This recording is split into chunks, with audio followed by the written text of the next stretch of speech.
Chapter 221, Choice. If we're fortunate, among the next-generation demon warriors, there may be over 10 mutant elite demon generals, combatants on par with third-generation warriors or even third-generation gods. Yet Morgana's focus remained fixed on Du Changwei. While Morgana continued her research into unlocking Ge Xiaolun's super gene potential and developing his engine, she found every excuse to shadow Du Changwei day after day.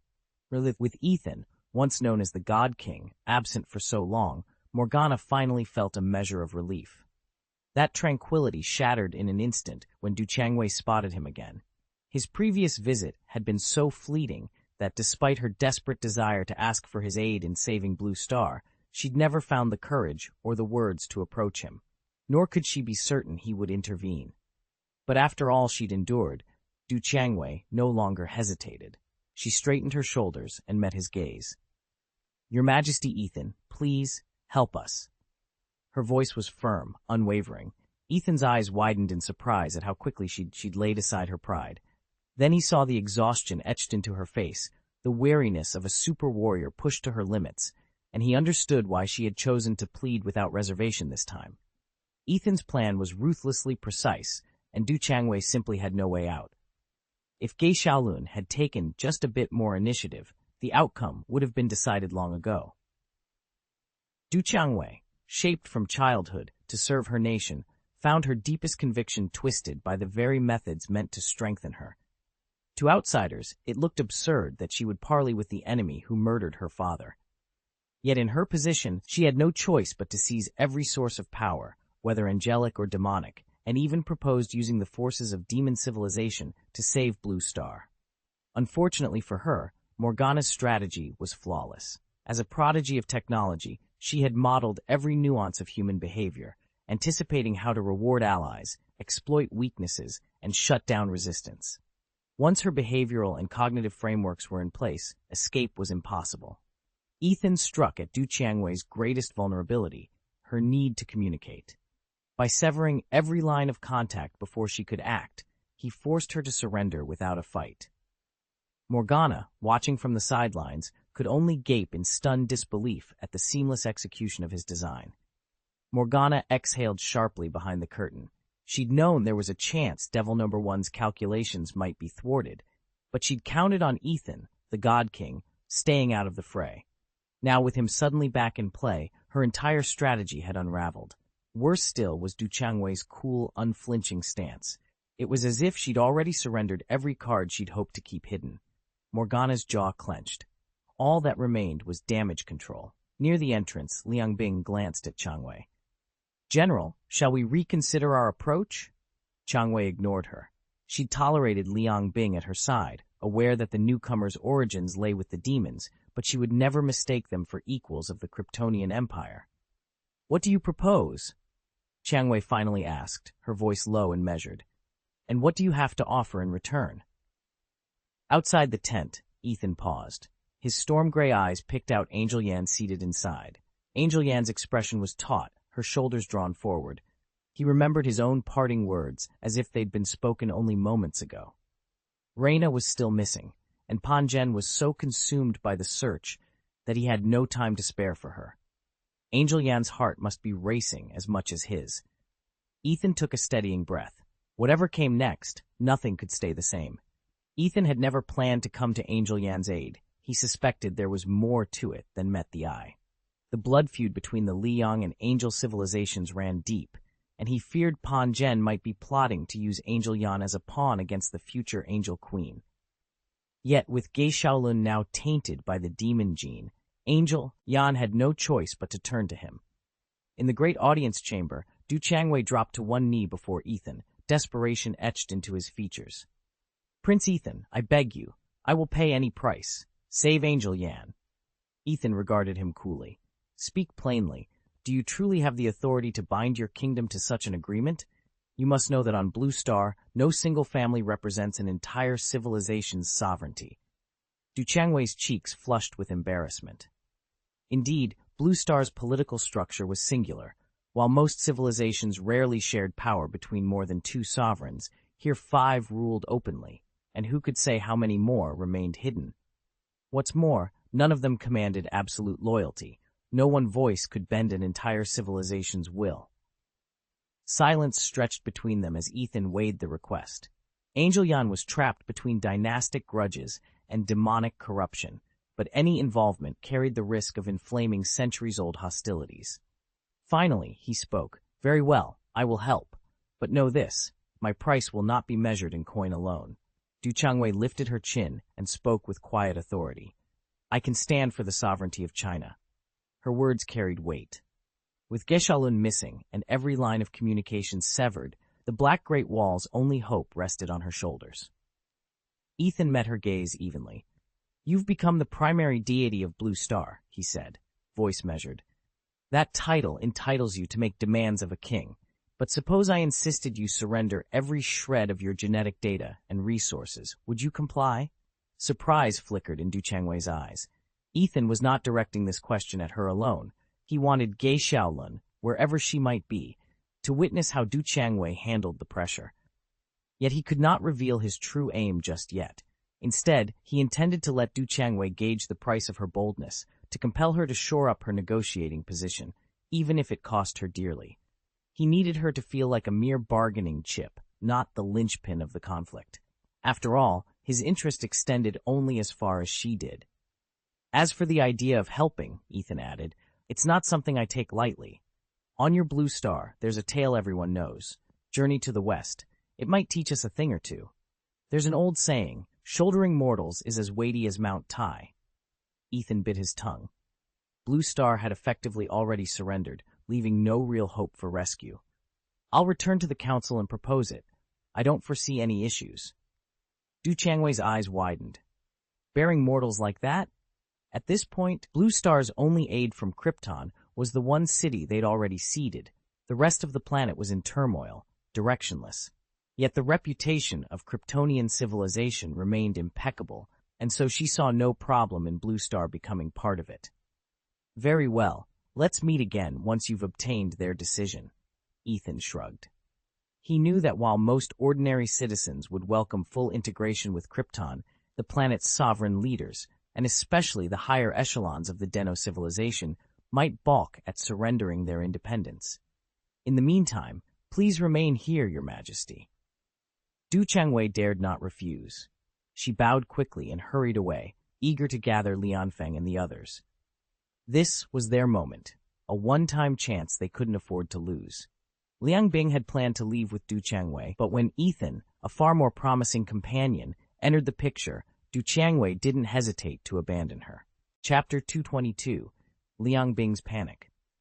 Liang Bing and Tian Xian stood face to face, their rivalry hanging heavy in the lantern-lit corridor. With Du Changwei gone, the two women who could never see eye to eye finally turned and left in a huff. Only Ethan remained, lounging against the polished stone wall. The other soldiers, well aware of his reputation as a special operative, gave him a wide berth. Just before she departed, Du Changwei had paused at the threshold and offered a teasing smile. "Your Majesty Ethan," she'd called over her shoulder, "are you truly interested in Lanxing?" Even now, those words echoed in Liang Bing's mind, and she couldn't resist the urge to find out what he was thinking. Gathering her courage, Liang Bing approached Ethan. He watched her with calm, unreadable eyes. She forced herself to meet his gaze. "Ethan," she began, suppressing the tremor in her voice, Do you really care about Lanxing?" Ethan's lips curved into a slow, deliberate smile. Without warning, he swept out a hand, pinning Liang Bing by the wrist and lifting her effortlessly from the ground. In an instant, she was cradled against his chest. "Do you want to know what I'm thinking?" he murmured, his voice low and deceptively gentle. Hey, let go of me!" Liang Bing's breath caught in her throat. She twisted, desperate to break free, but his grip was unyielding. Fear flared in her heart. She dared not struggle too violently. One wrong move, one hint of resistance too fierce, and she knew he wouldn't hesitate to kill her. He held her there, so close that she could feel the steady rise and fall of his chest. The corridor stilled around them, the distant clang of armor, the soft drip of water from the stones. Liang Bing's mind raced, torn between panic and the burning curiosity. What was Ethan really thinking? Ethan had always been merciless. There was no room for negotiation with him, and he didn't hesitate to kill anyone who crossed his path. Liang Bing had no idea what she'd done to incur his wrath. Now, trapped in his arms and powerless to break free, her only option was to plead for mercy. "Your Majesty, please, I beg you." She'd never been treated like this before. Had anyone else dared to confront her so boldly? Prince Huaye might have entertained the thought, but Kaisha had cut his schemes short before he could make a move. And Karl, despite the tender feelings she'd harbored for him, hadn't even dared touch her hand. The humiliation had stung so deeply that she'd hidden her face, as though already widowed before her wedding day. Now, as Ethan's hands roamed over her body, toying with the fabric of her gown, Liang Bing felt a strange, electric tingle under her skin. It was as if currents of raw energy pulsed through her veins, leaving her both numb and impossibly alive. Never before had any touch stirred her like this. No one but him could awaken such a fierce, intoxicating sensation. Ethan stepped forward across the polished obsidian floor, the glow of twin torches casting his shadow in sharp relief. Liang Bing's heart thundered in her chest. This was the suspension bridge effect in its purest form. The closer he stood, the more the danger thrilled her. One wrong move, and her life could end in an instant. Fear and exhilaration mingled, warping reality around her.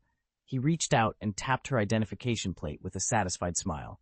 "Not bad," he said quietly. "You kept your composure. I'll grant you a bonus for that." Liang Bing swallowed hard, voice trembling. Tears? She had none left. Instead, her pulse pounded so fiercely she thought it might burst. "My lord, Blue Star isn't worth the risk," she stammered. "But look, over there at Mellow Heaven, the Angel Nebula, the Angel Civilization, tens of thousands of them in short skirts and gleaming armor." Her words tumbled into panicked babble. She pressed her palms to her arms, as if snakes were wriggling beneath her skin. At her side, Angel Yan's lips curled in contempt. She'd long suspected Liang Bing of colluding with the demon civilization. Now the spy was desperately trying to divert attention to a force that no longer existed. If the Angel civilization still held sway, they might stand fast against God King Ethan and the Krypton Empire, perhaps even challenge the Holy Kesha, with whom Ethan appeared evenly matched. But as Liang Bing's frantic plea dissolved into hysteria, Angel Yan shook her head. This ruse would buy no forgiveness. Now that the Holy Kesha lies in ruins, only one Tianji king, Hexi, remains. Angel Yan has long heard the legends surrounding Hexi, but she is a deity of scientific inquiry, not a warrior. Who could say whether even Hexi knows how to fight? If Ethan sets his sights on him, it won't just be a setback for the angelic civilization. It'll be like burying an entire iceberg under an avalanche. Angel Yan, stranded on Earth, feels powerless. If she doesn't return to the angelic realm soon to take overall command, events may spiral beyond anyone's control. Morgana and the demon civilization have been quietly expanding their military forces, and no one knows what they intend. Perhaps an assault on the Mellow Heavenly Court? Liang Bing laughed at the idea. "Me, lead millions of little demons against the Mellow Court? I'm no Huaye," she scoffed. But Ethan watched Liang Bing's feeble resistance with cold amusement. He remembered the terror he'd once inspired in her, and he knew exactly how to exploit it. Angel Yan pressed her fingertips to her temples, sinking into thought. The scales of power were shifting faster than she could track. With Holy Kesha gone and Hexi the only wild card left, every decision now carried the weight of a world teetering on the brink. Ethan's reputation as a god king was well earned, and it posed a problem for Liang Bing. If she petitioned him for aid, she'd have to pay a steep price. No ruler so powerful ever gave unconditional help. There was always a tit for tat. Still, so long as her true rank, the King of Angels, remained hidden, Ethan would only treat her as what his intelligence records said she was, the holy left-wing guard of the angel civilization. Any bargain he offered would be based on that lesser status. Before she could formulate a plan, strong hands seized her by the arms and hauled her into a nearby tent. Liang Bing's heart hammered. "Don't underestimate me," she hissed, struggling against Ethan's iron grip. "Let me go this instant." She reached instinctively for the sigil at her belt, the key to summoning a wormhole for instant escape, but the symbol lay cold and unresponsive in her palm. Panic flared. "What's happening? Why won't it work?" Ethan's voice was calm as moonlight. Your wormhole magic has been neutralized. Impossible, she spat, scanning the cramped interior for any hidden device. Then, remembering the failed span of a moment ago, she tried again, concentrating on the pale blue glyph she'd carved into her skin. The air trembled with energy, and then nothing. Liang Bing's chest tightened. She reached for her dark energy communicator, hoping to signal the Devil No. 1 Squadron. But even that line lay dead. A cold certainty settled over her. Ethan's biological force field, the so-called absolute domain, encompassed her now. Within its boundaries, no magic but his own could function. No teleports, no communications, no spells. She looked up at him. Poised behind a lantern's flicker, Ethan wore an indifferent expression. In this field, every rule bent to his will, and Liang Bing realized with a sick lurch she was utterly at his mercy. Ethan's eyes were fixed on her, unblinking. "As long as I don't consent," he said quietly, "none of your powers will bind me." Liang Bing's heart pounded. He'd done the impossible. He'd blocked her wormhole transports, intercepted her darkest communications. And now she realized the only explanation. Ethan must know the Queen's true identity. But did he already understand and was leisurely toying with her? Or had he merely sensed something uncanny about her, without fully grasping that she was Morgana? The difference was life and death.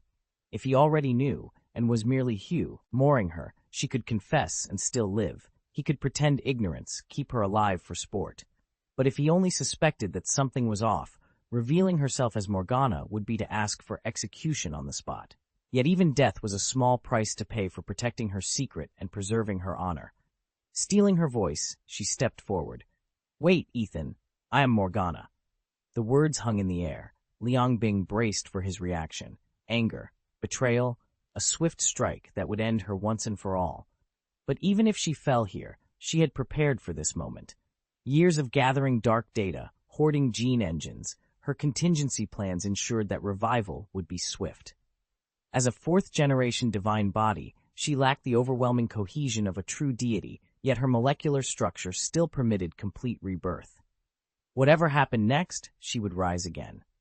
Ethan stared at the readouts and felt a chill run down his spine. According to the data, Liang Bing's atoms reassembled themselves far more quickly than those of any ordinary divine body. Traditional divine body atoms are effectively indestructible. Only a black hole can obliterate them, and even a supernova can merely scatter them, never destroy them outright. Because of that, researchers long ago abandoned any study of their regeneration. Liang Bing's fourth-generation divine body, however, was an entirely different matter. Infused with space-time wormhole technology, her atoms became exquisitely fragile, precisely what made them so easy to transport across vast distances. Yet that very fragility came with a staggering benefit, a regenerative capability so rapid it bordered on the supernatural. As long as sufficient energy remained available, even a single stray atom could rebuild her entire form from scratch. Chapter 223. Du Changwei's Rush. Ethan barely registered Liang Bing's protests. He ignored her whispered pleas and set about stripping off her clothes. Liang Bing, already all too aware of the mood he was in, tried to push him away and halt his advances, but it was too late.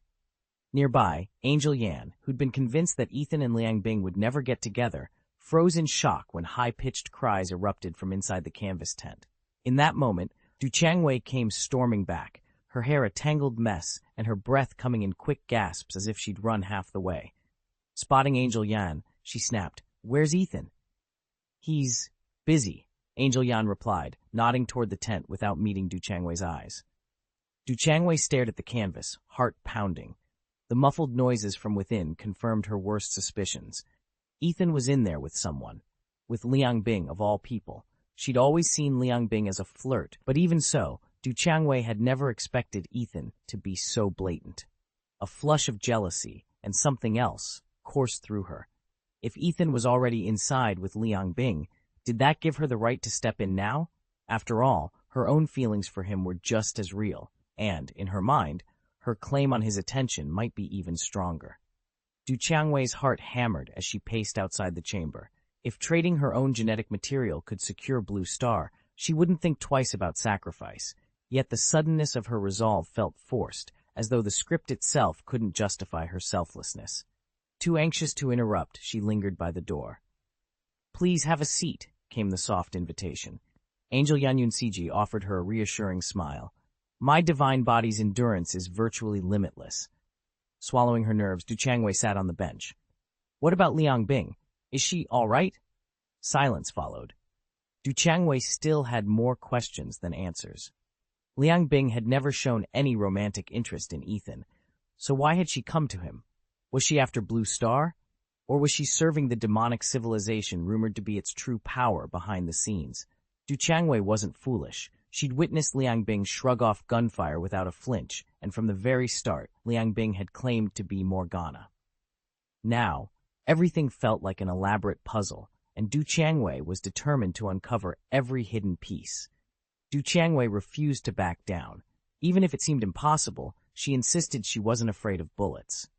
Nearby, Ethan pondered the long history of the demon civilization and what it might mean for Blue Star's future. But no matter how well-intentioned Ethan's plan, Du Changwei couldn't simply accept his sacrifice as a fait accompli. She wasn't that generous. "That woman isn't as fragile as you think," Du Changwei murmured. "She'll be fine." Angel Yan shook her head. Super warriors could clash with gods, and sometimes even win, but mortals stood no chance on their own. Still, from a distance she could see Ching Ching the angel and the blacksmith's children darting across the battlefield, unscathed. Clearly, in this conflict, mortals and enhanced fighters could coexist, at least for now. Perhaps Ching Ching's powers weren't so overwhelming after all. Otherwise, how could any ordinary man satisfy a second-generation female super soldier? Uncertain what to say next, Du Changwei took a seat beside Angel Yan. Her curiosity got the better of her. "You look like you have news," she said. "Is it true that Blue Star is on the verge of surrendering unconditionally to the Kryptonian civilization?" Angel Yan glanced at her companion, then took a deep breath before answering. She stared at the council table, utterly at a loss, especially now that Ethan and Liang Bing were caught up in the royal family's inheritance conflict. At last, Du Changwei sighed and nodded. "We have no choice." Angel Yan remained silent. If the angel civilization still stood strong, she could have boasted that it outclassed even the Kryptonians. But in the wake of its collapse, such pride rang hollow. She'd clung to the memory of angelic supremacy, yet all too quickly her grand designs had unraveled. As the records showed, the moment she returned, Angel Yan had launched a holy war, raising legions of young angels and rallying every vassal civilization under their banner. Their target, the demon civilization, and the Tao-Ti forces. But Hua Ye's Tianja Legion had anticipated the strike, ambushing her armies and wiping them out in a single decisive blow. Only then did Angel Yan face the bitter truth. With Holy Kesha in ruins, the balance of power had shifted irrevocably. The angel civilization she led was no longer the unassailable force she'd believed. It was just another player among the great super-divine civilizations, vulnerable and far from invincible. Chapter 7. The Shadow of Resurrection. If Seraphiel could still lift her arms and summon every retired angel, she would reclaim absolute dominion in an instant, yet that notion belonged to another age. 5 days slipped by like a breath. At dawn on the 5th, Ethan emerged from the vaulted chamber alongside Liang Bing, their negotiation over the Kryptonian royal inheritance finally complete. Du Changwei, waiting in the courtyard, froze in stunned silence. After all the rituals they'd performed, Liang Bing shouldn't have been able to walk again. Yet there she stood, steady and whole. Sensing Du Changwei's disbelief, Liang Bing's usual rosy glow faded from her cheeks, replaced by a hard certainty.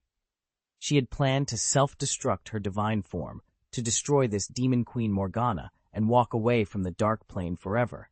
If she obliterated the body she currently inhabited, then reconstituted herself atop Demon Core 1 and purged every fragment of her record in the infernal archives, the entire debacle would vanish, erased from every ledger as if it had never happened. But Ethan's offhand demonstration of how effortlessly he could resurrect the dead gave her pause. Should she shatter herself now and rebuild later, the universe might awaken to find 2 Demon Queen Morganas in existence, an impossible paradox that could unravel the cosmic balance. In the end, all of it hinged on one question: whose permission did she truly need? Morgana's reconstructed form should have carried every privilege of the demon civilization and Demon One, complete mastery over the Demon Queen's dark realm. Of course, a password still protected her domain, but once Morgana discovered that someone had breached her defenses, she could simply change that password and wipe out the intruder without a second thought. Rationally, Liang Bing couldn't accept it. How could anyone calmly endure being erased by another version of themselves? If that ever happened, she'd end up nothing more than Liang Bing Mark II, a hollow copy at best. A chill raced down her spine. It wasn't that she hadn't imagined worst-case scenarios before. Even the gods and legendary warriors of the known universe had warned against them. The critical safeguard was this: any data transmitted from the Dark Realm should leave no trace behind. It ought to self-destruct upon download, making a duplicate self all but impossible. Yet Ethan's power laughed in the face of logic. He hadn't merely restored Morgana's divine body, he'd flawlessly reconstituted every fragment of her Dark Realm's data. Information that should have dissolved the instant it arrived had instead reassembled itself, intact and obedient to his will. It was a feat that defied every rule of magic and reason, and it left Liang Bing questioning just how far Ethan's abilities might reach. Liang Bing stared at Ethan's equipment in stunned silence. In their earlier encounters, she could at least recognize familiar components, the faint hum of power conduits, the polished seams of advanced alloys. But this? Now his devices seemed utterly alien, like a primitive tribe confronting a god of war. She felt completely out of her depth, powerless to understand anything beyond the blinding aura of raw, incomprehensible might. Liang Bing. Du Changwei's voice broke the silence, edged with worry. She reached out, searching her friend's face for answers. What had shaken Liang Bing so deeply? Ethan slid into his chair as if nothing were amiss. "You're back, Du Changwei. It looks like you've made your decision." Liang Bing had intended to sit beside Du Changwei, but an irresistible pull drew her instead into the vacant spot next to Ethan, her loyalty to her friend warring with her fascination and fear of his godlike power. Chapter 224. Liang Bingshin's Heavy Head. Du Changwei and Liang Bingshin exchanged tense glances. At Ethan's question, they both turned eagerly toward him. "Your Majesty," Du Changwei began, her voice steady but anxious. "We of Blue Star are prepared to join the Kryptonian civilization. We will hand over all of our supergene research and data, but the Super Seminary isn't ours to give. We have no authority over its ownership." She paused, heart-pounding, waiting for Ethan's reply. Blue Star had already offered everything it could. Even the Denuo civilization had laid its entire treasury on the table without a second thought. After all, Denuo's greatest assets were its complete series of supergene technologies and information. Du Changwei was certain they'd exhausted every bargaining chip. If Ethan found this insufficient, she didn't know what more they could do. Ethan listened carefully, and a slow, approving smile spread across his face. He realized at once the implication of her proposal. By denying the Super Seminary, Denuo's most prized institution, they effectively split the Denuo civilization in two. It was a clever move. When the Denor civilization formally pledged full integration with Blue Star, they agreed to one non-negotiable condition. They would turn over their most coveted supergenes to the Krypton civilization. These included the No-Star War God gene, the D-Star Spear gene, the Earthheart gene, and the No-Star Knife gene. On the one hand, this sacrifice was meant to prove Denor's unwavering loyalty to Blue Star. After all, surrendering such high-level genetic treasures came at an enormous cost. On the other hand, they simply lacked the resources to safeguard those supergenes indefinitely. If Denor retained them, the Demon and Tauti civilizations, ever lurking on the fringes, would snap them up the moment Denor weakened. Rather than run that risk, Denor chose to entrust them to the single most powerful ally available. What Denor did not realize was just how ill-informed they were about Krypton's true standing.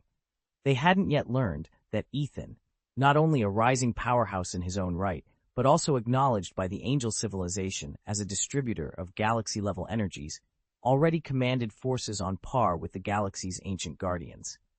In their eyes, however, galaxy-level power could not be passed to a mortal like Ethan or to the Krypton civilization under his leadership. Yet anything Krypton has accomplished so far, and the calm confidence with which Ethan has carried himself makes one thing clear. Krypton's God King is every bit as formidable, perhaps even more so, than the venerated Holy Kesha.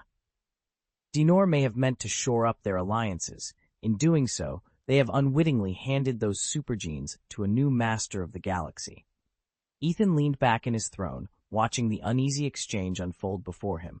He had long ago seen through the petty tug-of-war between the Super Seminary and Blue Star, each side jealously guarding its galaxy power gene data, refusing to share. It was exactly why they had to remain separate. The Seminary, its secrets. Blue Star, its own. But Ethan cared far more about the one gift no one else could offer. "At last," he said, voice calm and authoritative, "hand over the galaxy power files. Once I have them, my forces will sweep Blue Star clean of every demon and monster." Du Chengwei bowed deeply and placed her palm on the glowing control console at her side. With a soft hum, the seminary's entire database streamed directly into Ethan's personal archive. He let the data flow, unhurried, savoring every bite of power. "Wait!" Angel Yan's sharp cry cut through the silence. She sprang to her feet, eyes wild. "You can't just sell off Blue Star. What about Angel?" Ethan raised an eyebrow. Blue Star might be a prize, but Angel Yan had just offered herself to him.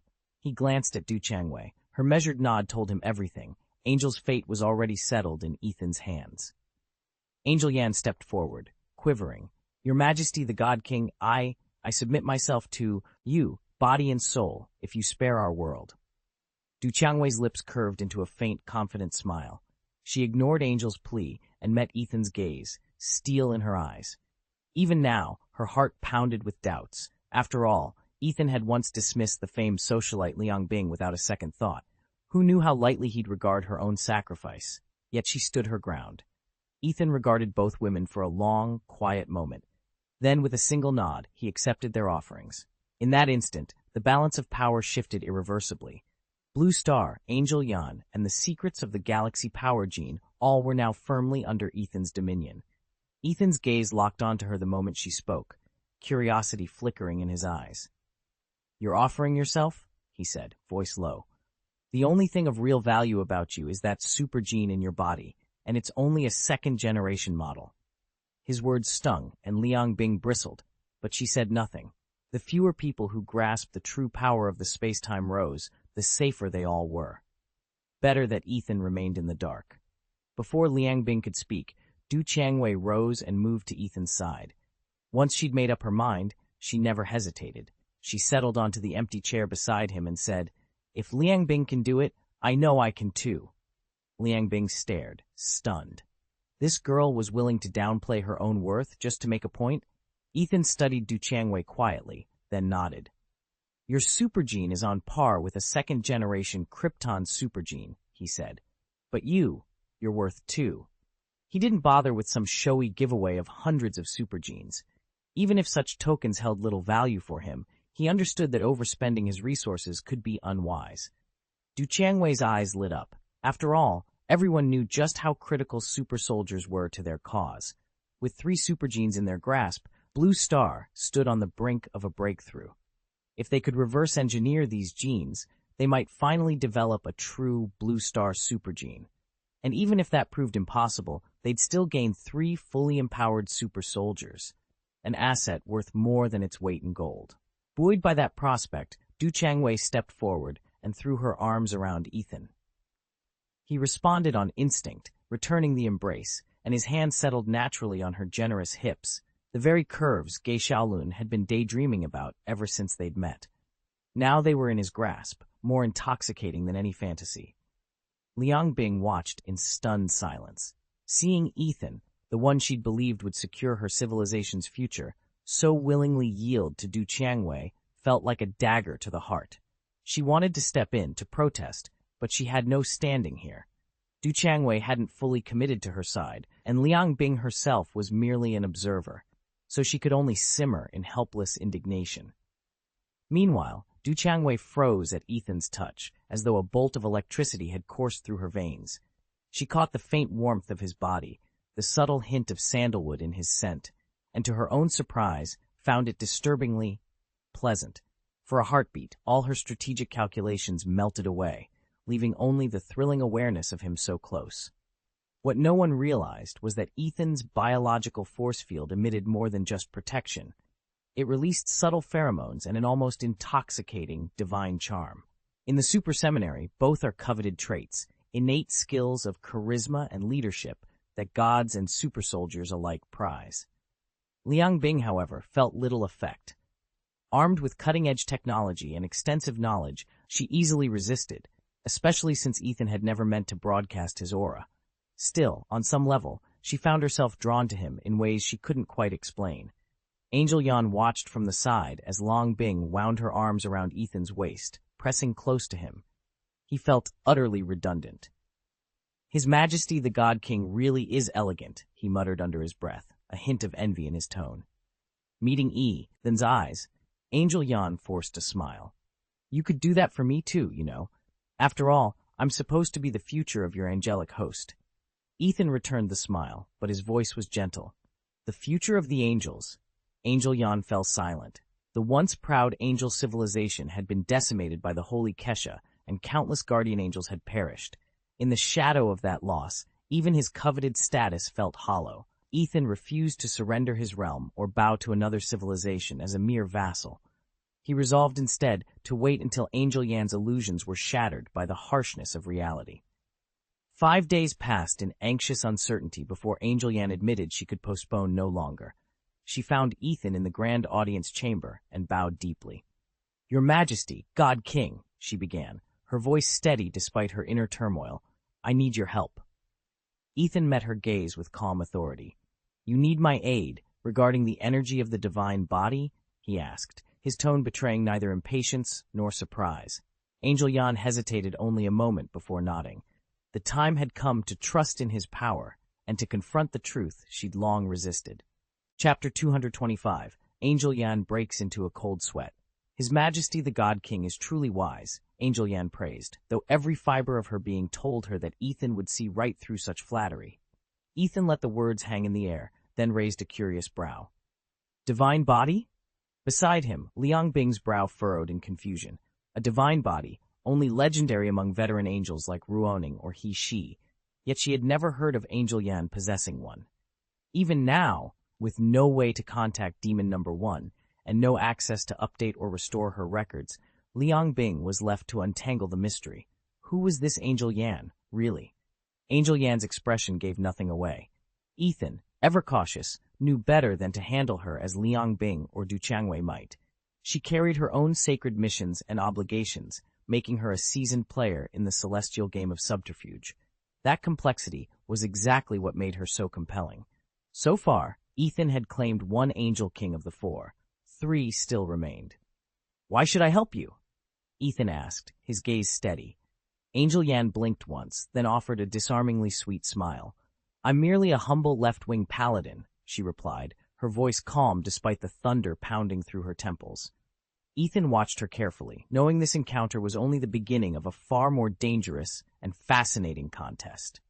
Angel Yan's voice trembled with despair. "What does His Majesty the God King want now? A divine left wing fused with a god body?" Ethan offered a faint, knowing smile. Nothing more than Queen Casa's grace. Angel Yan understood all too well why the God King was pressing this point. Across the super god civilizations, only a supreme minister would ever be granted a divine body. True, there were rumors of third-generation gods, cosmic deities who had taken on the life of mercenaries, but such tales always sounded outrageously fictional.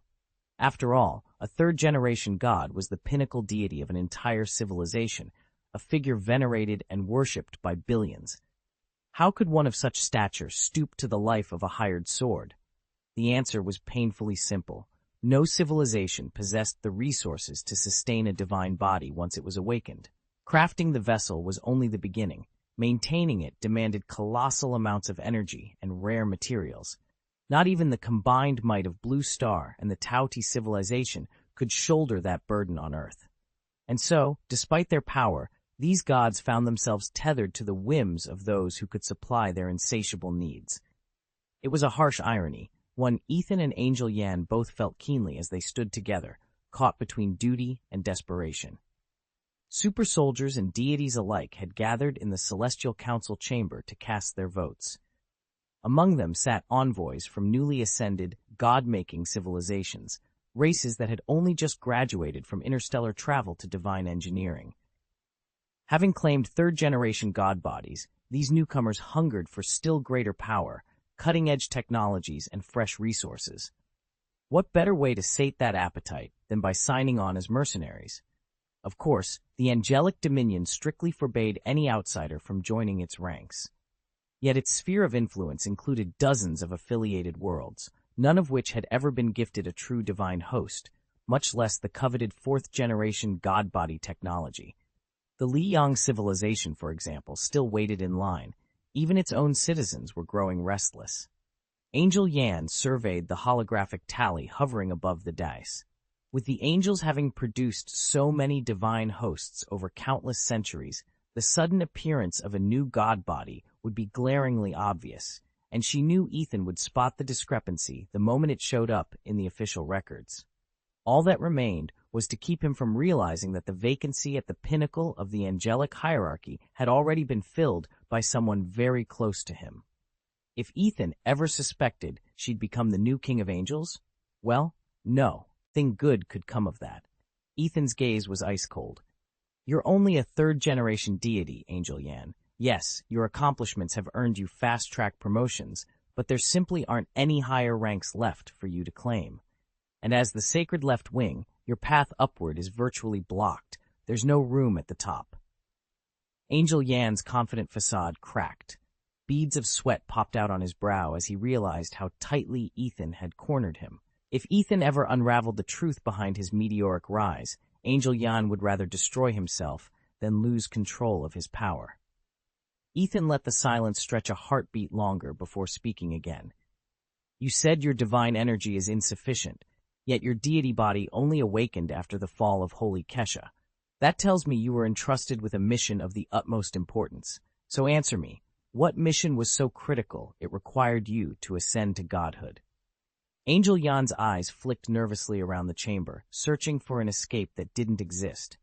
Then Ethan spoke the name that shattered the room's tension. I know what you were sent to do, Enesid. At that, Liang Bing's composure snapped. She stared at Ethan, horror spreading across her face. No one knew her by that name. Yet here he was, calling her by her secret identity.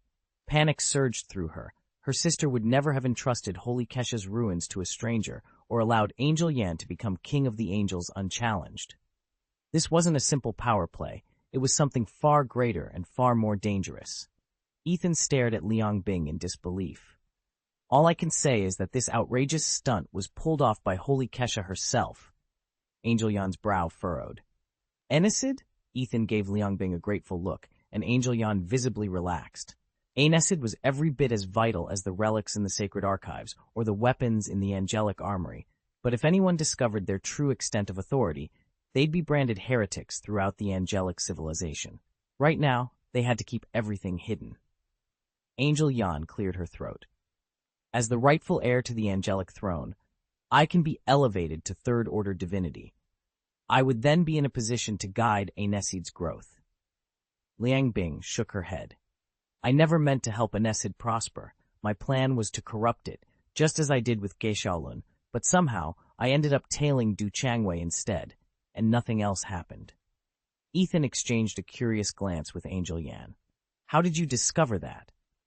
Du Changwei's eyes narrowed. Because she is.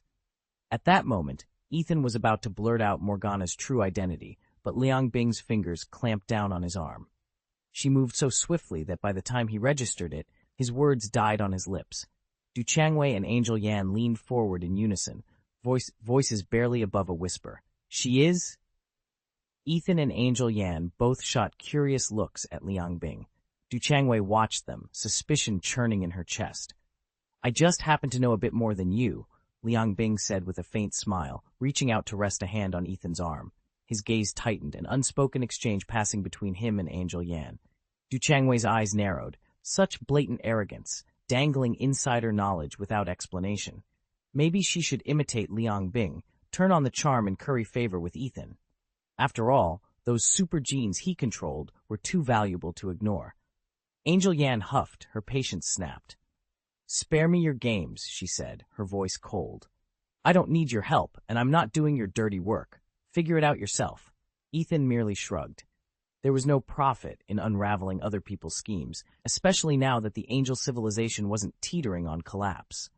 He'd already invested enough effort with Tianqing. He had no desire to wade into another mess. Before Du Changwei could protest, Ethan swept her up in his arms and stepped into the tent. She didn't struggle. Instead, she followed calmly behind him, curiosity overcoming her restraint. The moment they crossed the threshold, Du Changwei's breath caught. This was no ordinary tent. Rich red and gold fabrics draped the walls, and a colossal four-poster bed, carved from dark mahogany and swathed in silk, dominated the center. Beyond it, a vast marble floor stretched into shadowed alcoves where flickering lanterns revealed a gleaming stone bathtub. Du Changwei stood frozen, heart-pounding. What secrets lay hidden in this palace of a tent? And how far was Ethan willing to go to protect them? Ethan paused at the tent's flap, first glancing out at the alien landscape, then turning back inside. Angel Yan peered around the opening but didn't register a thing. Her face remained perfectly composed. "What is this?" Ethan whispered. He'd always known Earth's technology was light years behind Krypton's, but witnessing its marvels in person, far beyond anything he'd ever read in science fiction novels, still took his breath away. Chapter 226, The Evil God. Hua Liangbing's heart pounded as she gazed at the shimmering portal before her. She drew Du Changwei in close, her voice trembling with awe. "Can you believe this, Changwei?" she whispered. "In all my years researching space-time technology in the known universe, I've never seen anything like this. I rank second only to the space principal himself, but here, in this fringe sector of space, it seems our entire civilization is a child playing at tricks." Du Changwei, still fresh to the field and not yet an official apprentice, could only stare in dumbfounded silence. The intricacies of the space-time distortions unfolding around them were far beyond her fledgling understanding. Before Liangbing could gather her wits to probe further, Ethan strode forward. In a single swift motion, he scooped the stunned Changwei into his arms as if she weighed nothing. The girl let out a surprised gasp, her feet kicking in midair. Liangbing's eyes flashed with concern. She hurried to Ethan's side, fingertips brushing Changwei's arms. "Ethan, put her down gently. Don't." But even as she spoke, she knew there was little to fear from his strength. Ethan's combat prowess was the stuff of legends. If he chose to harm someone, no barrier or bodyguard in the known universe could stop him. Ethan set Du Changwei down with more care than Liangbing expected. He flashed a brief, reassuring smile before turning his attention back to the vortex-like structure humming with untold power. Meanwhile, in the shadowed halls of Deadsong Academy, Carl, the self-styled god of death, sat hunched over a stack of ancient tomes. Candlelight danced across spines etched with forbidden runes as he flipped each page with meticulous precision. Outside, the wind howled through the desolate courtyard. Within, Carl's mind raced with theories of life, death, and the dark entity known only as Huaye. His next move would set in motion events that even the evil god could not foresee. Snow stepped out of the shadows, her breath misting in the cold void. "My lord, what is the situation?" Carl, the god of death, didn't bother to look up from the data slate in his hand. "Report." She fell to one knee. "Tao Ti and I have scoured every sector within several light years. We've combed through all dark matter signatures, but there's no trace of the sun goddess, Delana." At last, Carl set the slate aside and leaned back. Only someone versed in Kryptonian secrets could mask such advanced technology from the simulated Void engine. And now that Holy Kesha lies in ruins, his power reserves are dangerously depleted. He'd intended to marshal that very power into the Taudi Void Warrior, even to construct the Void Mecha Warrior known as Death Carl. Both projects were scrapped when a far greater threat emerged. Delana's disappearance wasn't merely an inconvenience, it jeopardized his entire scheme. The goddess had been a key piece in his game, poised to wield the very void he'd labored to contain. But she slipped through his grasp. Carl's dark eyes glittered with determination. He would still forge a champion, one capable of standing against Ethan, the renegade who now threatens all creation. He had long since chosen his vessel for this task. Prepare for the next phase, he said quietly. Huaye will serve our purpose. Snow bowed her head, and the darkness around them seemed to pulse with unspoken promise. Carl, the god of death, had every reason to covet Ethan's prowess and the million-strong Tianza Legion at his command. In the known universe, no one else could muster such staggering martial power. Legions of first- and second-generation super warriors, trained and honed to perfection. Even at the heights of the Liang or Dino civilizations, such numbers were unimaginable. Only in the fabled angel civilization of the Tiangong era had similarly vast armies ever existed, and those have long since faded into myth. Tales hint at a vanished Kamigawa civilization that might once have fielded comparable forces, but if so, all trace of it is lost. Most of those ancient angels have retired, awaiting only Hishi's call to awaken and upgrade them. Yet without Hishi's direct intervention, they remain dormant, leaving the Tianza Legion unrivaled. With its sheer size and ferocity, it could sweep aside any opposition short of the Liang civilization's most secret starpoint strikes. Beyond all this lay the greatest unknown threat, the cryptic Kryptonian civilization. Its power and technology eluded even the gods. Carl needed someone he could trust, eyes in the heavens, to reconnoiter this hidden world. And for that vital mission, he turned to Ethan. Chapter Text: Exile in the Stone Age. Ethan stood alone beneath the dull gray sky of his banishment world, a planet still mired in the Stone Age. Its inhabitants wielded only sharpened flints and rough-hewn clubs, their minds too undeveloped to conceive of iron, much less forge it. Without some divine spark of evolution, or a surge of supercharged genetics, they would never progress beyond this primitive age within their lifetimes. Exiling him here was, the angels believed, the perfect solution. Out of sight, out of mind, and powerless to challenge the heavenly palace. What made things worse was the angels' ruthless purge. Every gifted strategist, every dissident with enough intelligence to rally a rebellion had been executed. With no leaders left to organize the resistance, the palace's restoration would be all but impossible. Yet hope came on the heels of an unexpected visitor, Ruoning. She slipped through the shadows of his crude shelter, her eyes blazing. "Holy Kesha has fallen," she announced, whispering as if the very air might carry her words to unseen ears. "And I refuse to kneel to Angel Yan, who now calls himself King of Angels. It's time for us to move." Ethan's heart pounded. In the original chronicles he'd studied, Ruoning had only intercepted strange readings on the angelic nexus, signs that Angel Yan's spirit body was regenerating and plotting a new holy war. But the news of Kesha's destruction? That could have come from only one source. His mind flicked to Carl, the death god, who had escorted him into exile and remained his lone companion ever since. Ruoning waited, her breath quick. Ethan nodded. "Tell me everything Carl said," he ordered. She recounted the siege's brutal turning point, the betrayal among Yan's own ranks, the shattering of divine banners under an onslaught no one expected. With each detail, a flame of determination grew in Ethan's chest. Carl's revelations had given Ruoning her spark. Now they would fan it into a blaze. Beneath the primitive sky, with only flint and bone at their disposal, Ethan and Ruoning began to forge a plan. The angels might have thought him powerless, but the real war was only just beginning. Ruoning was all too aware that death god Carl harbored no noble intentions. His real aim was to turn Huaye into a mere weapon, first as a vanguard fighter, then as a disposable asset. But Ruoning didn't care. She had already betrayed Huaye and his forces once, and she was determined to exploit him again. In the original scheme, Ruoning and the death god Carl conspired to bind Huaye with the null engine, the so-called void engine. Huaye knew perfectly well that accepting it meant placing his life, and every secret backdoor to his power, in Carl's hands. Yet he saw no other choice. Without Carl's dark aid, he would never escape his present fate. If he yielded, at least he stood a chance to rebuild the celestial palace, though the price was utter servitude to the death god. One night, Ruoning pressed him. "You're strong enough to claim the Angel King's throne," she insisted, "but you need help. Carl at the Death Song Academy can give it to you." Huaye hesitated. He sensed a trap, yet what option did he have? Carl's reputation was shrouded in mystery. Only the Super Seminary's long-standing effort to forge ties with the celestial realm hinted at the death god's influence.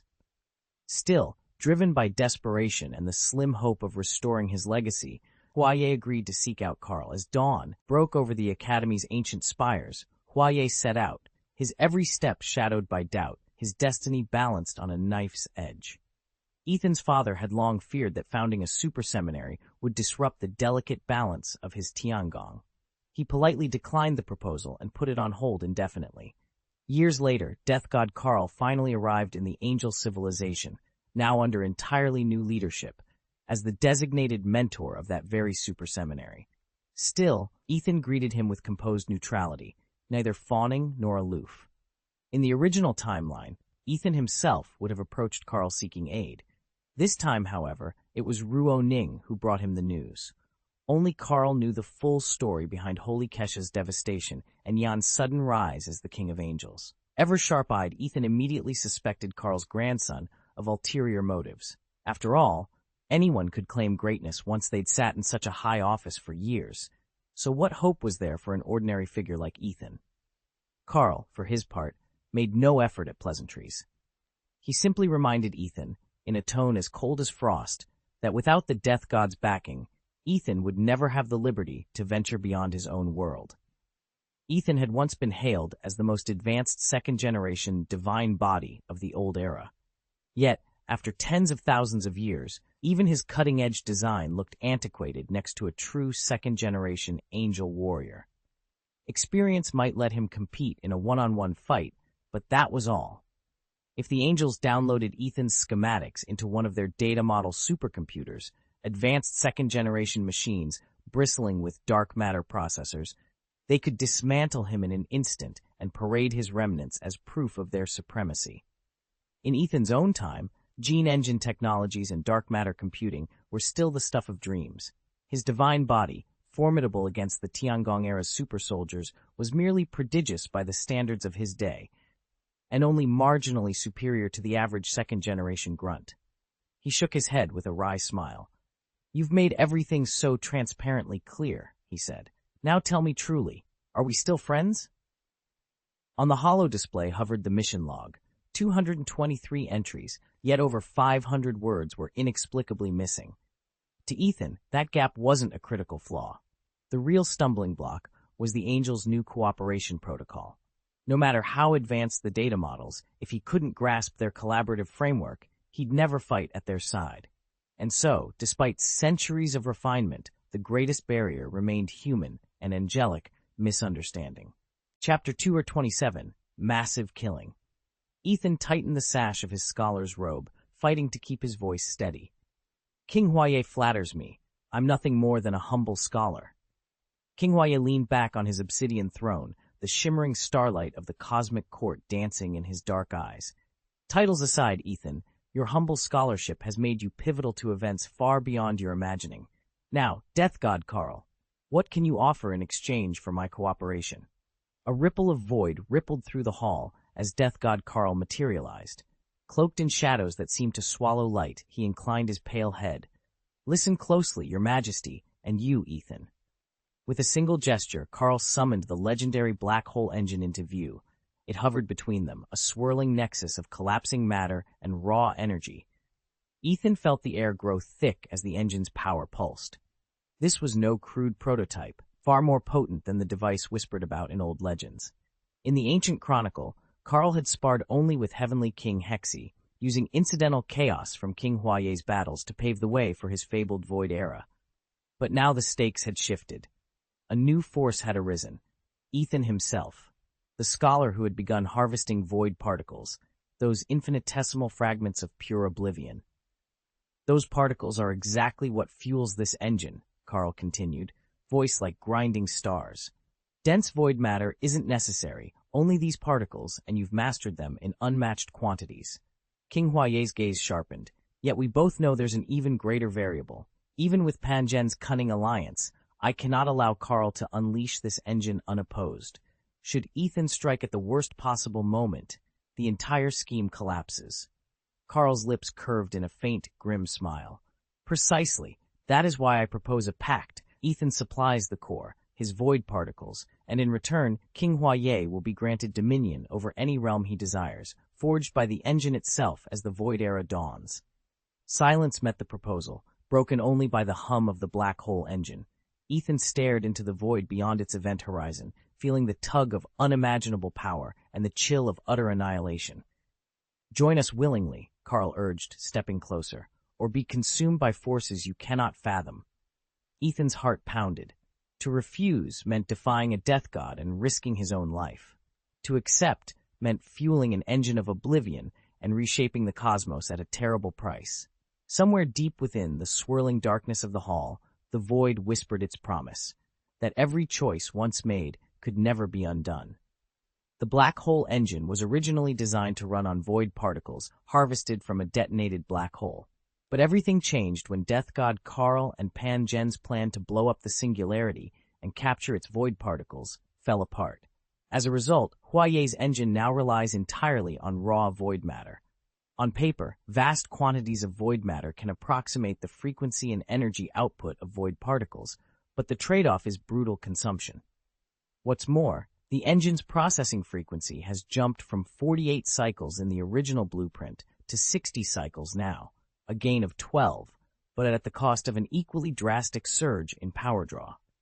At this level, void energy can obliterate a third-generation divine body with ease, and it can ravage the sacred atoms of a fourth-generation deity so severely that their recovery is seriously compromised. Ethan himself is a fourth-generation god and serves as an elite frontline combat unit, akin in prowess to a war god, though the two roles aren't identical. With this new, all-void matter engine driving him, his offensive and defensive capabilities have never been more extreme. No one ever imagined that a God of War combat unit would one day ascend to God King and become the foremost deity of an entire civilization. But that's exactly what Ethan became, and it made him virtually untouchable.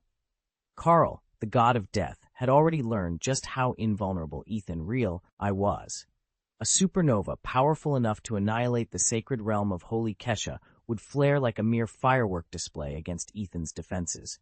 By unlocking the fourth generation of divine body technology, Ethan's form had outclassed even the mightiest apex beast physique, far stronger, far tougher, and completely immune to any spatial temporal manipulation. Holy Kesha itself resisted straightforward transportation, but standing against Ethan's titanic skeleton of void matter, its boundaries dissolved into nothing more than abstract coordinates that simply didn't apply to him. In Ethan's terms, you couldn't lock on to a position that didn't exist. Faced with that truth, Carl realized he had no choice but to confront Ethan directly. His adversary's near-absolute resilience made him all but indestructible, and yet, paradoxically, impossible to contain. It was an advantage and a disadvantage wrapped into one deadly package. "Wait, so all I have to do is install your black hole engine, and I become invincible?" Huayé tapped his chin, skeptical. Carl, the death god, gave a nonchalant shrug. "If you're talking strictly about the engine's performance, it's flawless. Any complications on the user's end are your own problem." "I've weathered countless battles," Huayé replied with a confident grin. "Trust me, I can handle it." Still, he had his doubts. He'd little choice but to proceed, and the moment the black hole engine came online, he understood Carl's real agenda. "You want me to go up against the Kryptonian civilization? A super god empire from the Outer Rim?" Huayé felt like a pirate captain cornered by Imperial forces. His eyes flicked to Ethan and Kesha, locked in a perfectly balanced standoff. Then, almost imperceptibly, Kesha stepped back, yielding the field. Everyone else assumed she simply didn't want to start a fight. But Huayé knew her better. She would only concede when she was certain of the outcome and had every advantage in hand. Ethan stood on the edge of the void, his dark silhouette framed by the faint glow of distant stars. "With 1,000,000 Sky Scum legionnaires at my back and our black hole reactor at full thrust," he declared, "challenging the Kryptonian civilization will be child's play." Carl, the death god, inclined his head. To him, this campaign was no more than an experiment. Seize a god-level civilization, unleash war, collect the data, refine his understanding of fear itself. He had backed the weakest factions, whether rogue demons or fallen angels, to watch them twist and strain under impossible pressure. He had even spun Morgana's demon host like a puppet. "First," he said in a voice as cold as the void, "we must bring down the Merlot heavenly court." Ethan's confidence wavered, Karl was no light ally. He had forced Queen Kesha into submission and hailed from some mysterious universe beyond even the gods' charts. Did this death god truly champion the known realms? Ethan shook his head. We can't rush in blind. The Merlot court hides its strength well. Send forward a reconnaissance fleet. Let us see their defenses before we commit our legions. A flicker of amusement passed through Karl's obsidian eyes. He offered no protest, only a slow, approving nod. Around them, the void rippled, as if reality itself were preparing to reveal its secrets. In that moment, both Warlord and Death God braced for the coming storm, each eager to see just how deep the fear could run. Ethan knew he needed King Huaye to strike the mellow heavenly court. Only by seizing the fabled Tiangong seal would the countless opportunists believe in Huaye's power and rally to his banner. Only then could he hope to stand against Ethan. The king gave a curt nod and departed without another word. Ruoning watched him go, a satisfied smile playing on her lips. Learning that Huaye had installed the legendary Void engine on his flagship confirmed her gamble was astute. She had long understood the engine's promise, but now that Huaye's star was rising, her own influence was slipping. She reminded herself how fortunate she'd been that the recent purge had eliminated every capable schemer. Otherwise, her position might already be in jeopardy. Meanwhile, Huaye gathered a small cadre of loyalists for a covert mission to Blue Star. His objective was to rescue Sumali, his most trusted confidant. He had no inkling that Ethan had already captured Sumali, twisted her into the monstrous Dark Suyan, and traded her shattered essence to the angelic civilization. At this moment, she existed only as scattered fragments. Under cover of darkness, Huaye and Ruoning slipped through a hidden stargate to Blue Star. They moved in secrecy to avoid the Kryptonian patrols that guarded the planet, and most importantly, to postpone any direct clash with Ethan until they had rebuilt their strength. Ethan had already made his move. By discreetly accepting Du Qiangwei, a gift in appearance but the very prize he'd come for, he now commanded the immense legions of Kryptonian heavenly soldiers and generals. Under his decree, their ranks swelled into the tens of thousands, and each warrior was enhanced to third-generation super soldier status, an unprecedented concentration of elite fighters anywhere in the known universe. Without hesitation, Ethan ordered them to purge Blue Star of every malignant spirit. From the mist-choked forests to the jagged mountain passes across blistering deserts and shadowed wetlands, his legions advanced in flawless formation. Wherever they pressed forward, ravenous Tauti beasts, towering dire wolves, and infernal demons fell before their supercharged lances and energy blades. Long Bing watched in stunned awe. She had long understood Kryptonian civilization to be powerful, but she could never have imagined just how overwhelming that power could be. Chapter 228. Angel Kong Bing emerged swiftly alongside Ethan and Du Qiangwei. The moment she learned of Ethan's impending strike, she ordered her demon legions to relocate.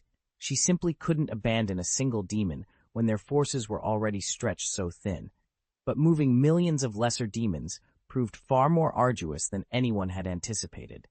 The long march claimed hundreds of thousands of lives, fields of corpses, rivers of blood, and decaying bodies drifting for miles. Liang Bing's heart sank at the carnage, so many of her soldiers gone in a single maneuver. Even if she added to their army the minor demons infected by Atuo and Fraser, it wouldn't be enough to replace the losses. After all, only the barbarian tribes had been exposed to the infection there, far fewer in number than those in the kingdom of Enisid. And though the Baga, the Sheba, the Fake, the Bitch, and several other clans together numbered in the millions, raw manpower didn't guarantee elite warriors.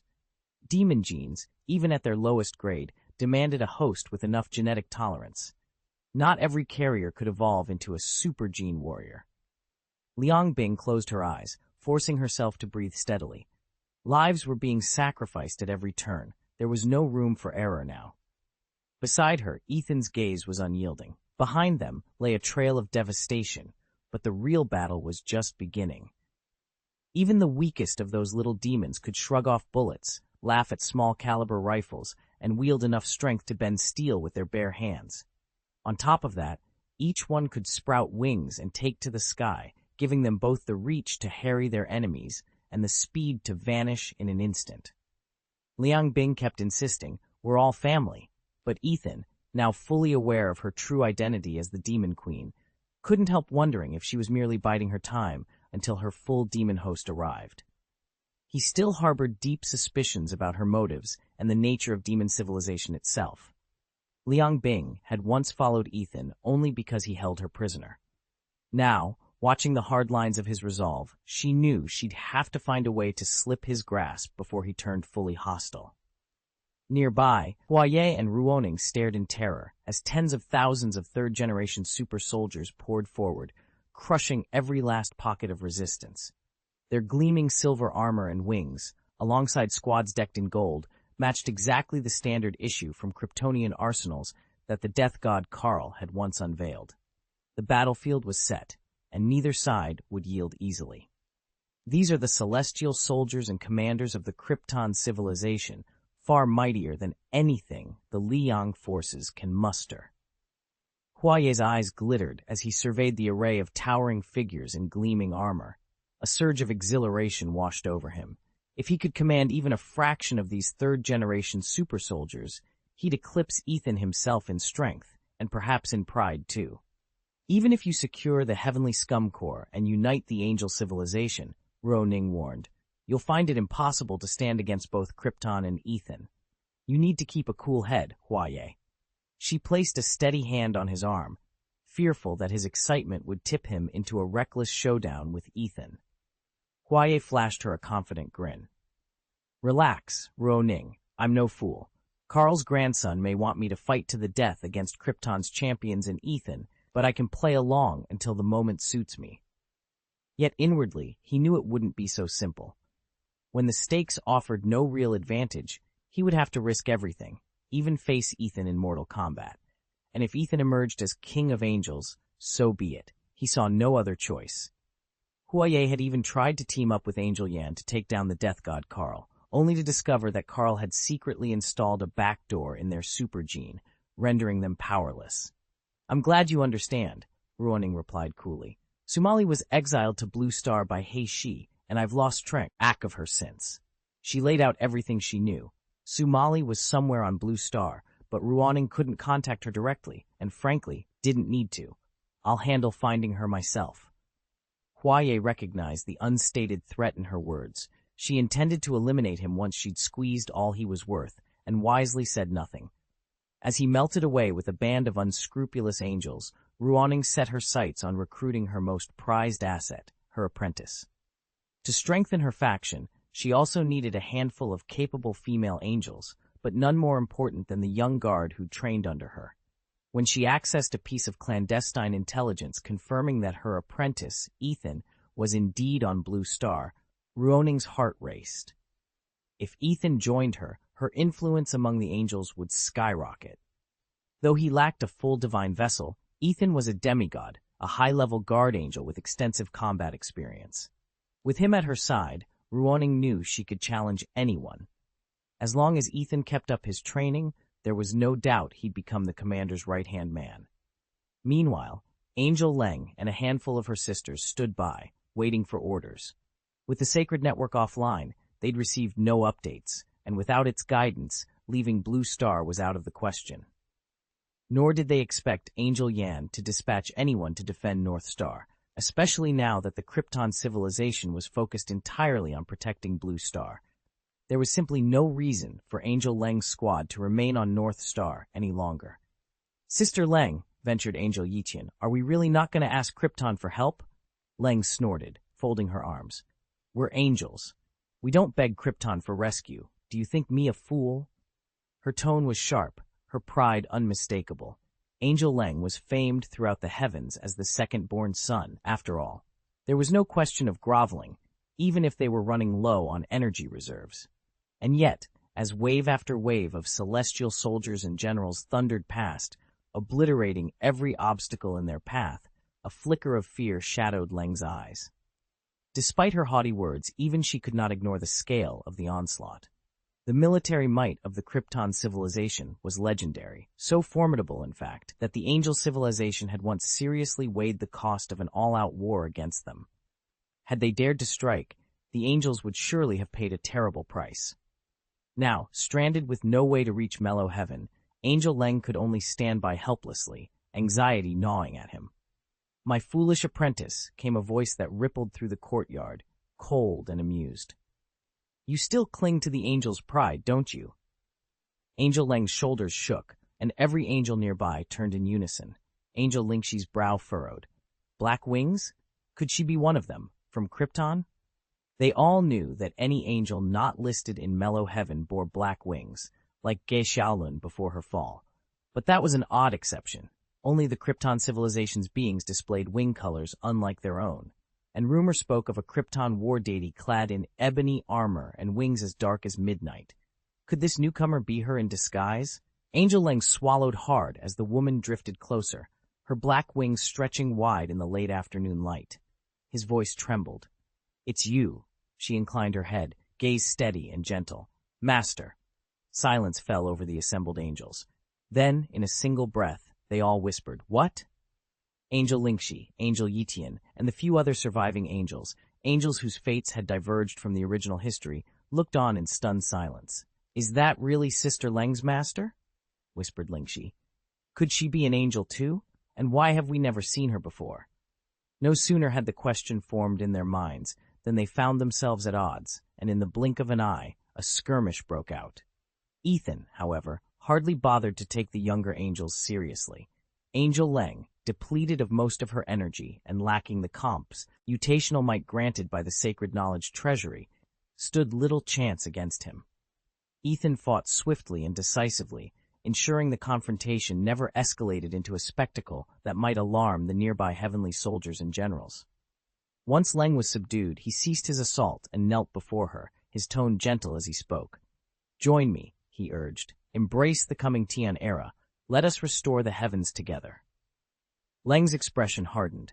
She had never lived through the Tian era herself, but the ancient texts and Queen Kesha's legends painted a grim picture of that time. Darkness, tyranny, unending suffering. "I cannot," she replied, her voice steady. "I would sooner die than consign the world to that fate again. If you will not relent, then, Master, I can only ask you to leave." For days, Ethan tried to persuade her. He confined Leng in a ward of celestial crystal, hoping solitude would soften her resolve. But each time he returned, she remained steadfast, her eyes burning with defiance. In the end, he saw that further arguments would achieve nothing. She was willing to give her life rather than submit. Reluctantly, Ethan released her. With a final, sorrowful glance, he turned away and left Angel Leng to her vigil. Chapter 229. Keep the Oath. "I will record you in the dark archives, Leng." Ruoning's sword flashed through the gloom. Angel Leng braced herself. She knew exactly where the blade would land. It wouldn't kill her outright, but it would shatter her body enough to give her time to finish the upload. As the world narrowed to that single moment, a strange curiosity took hold of her. Years from now, what would the next generation of angels think when they uncovered these files? Would they call her a martyr? Would they understand why she chose this death, so close to the life she'd fought for? A rough voice shattered her daydream. "Hey, Angel, if you're that eager to die, just hang on a second." Angel Leng snapped back to the present. To her shock, someone had slipped into the clearing behind her without her noticing. That stranger's arms now wrapped around Ruoning's throat, lifting him off his feet.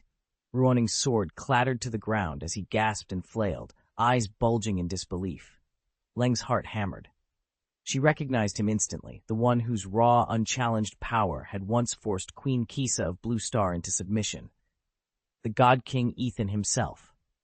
Ethan's grip tightened, his expression unreadable beneath the flicker of torchlight. He held Ruoning suspended there, effortlessly denying him the chance to finish what he'd begun.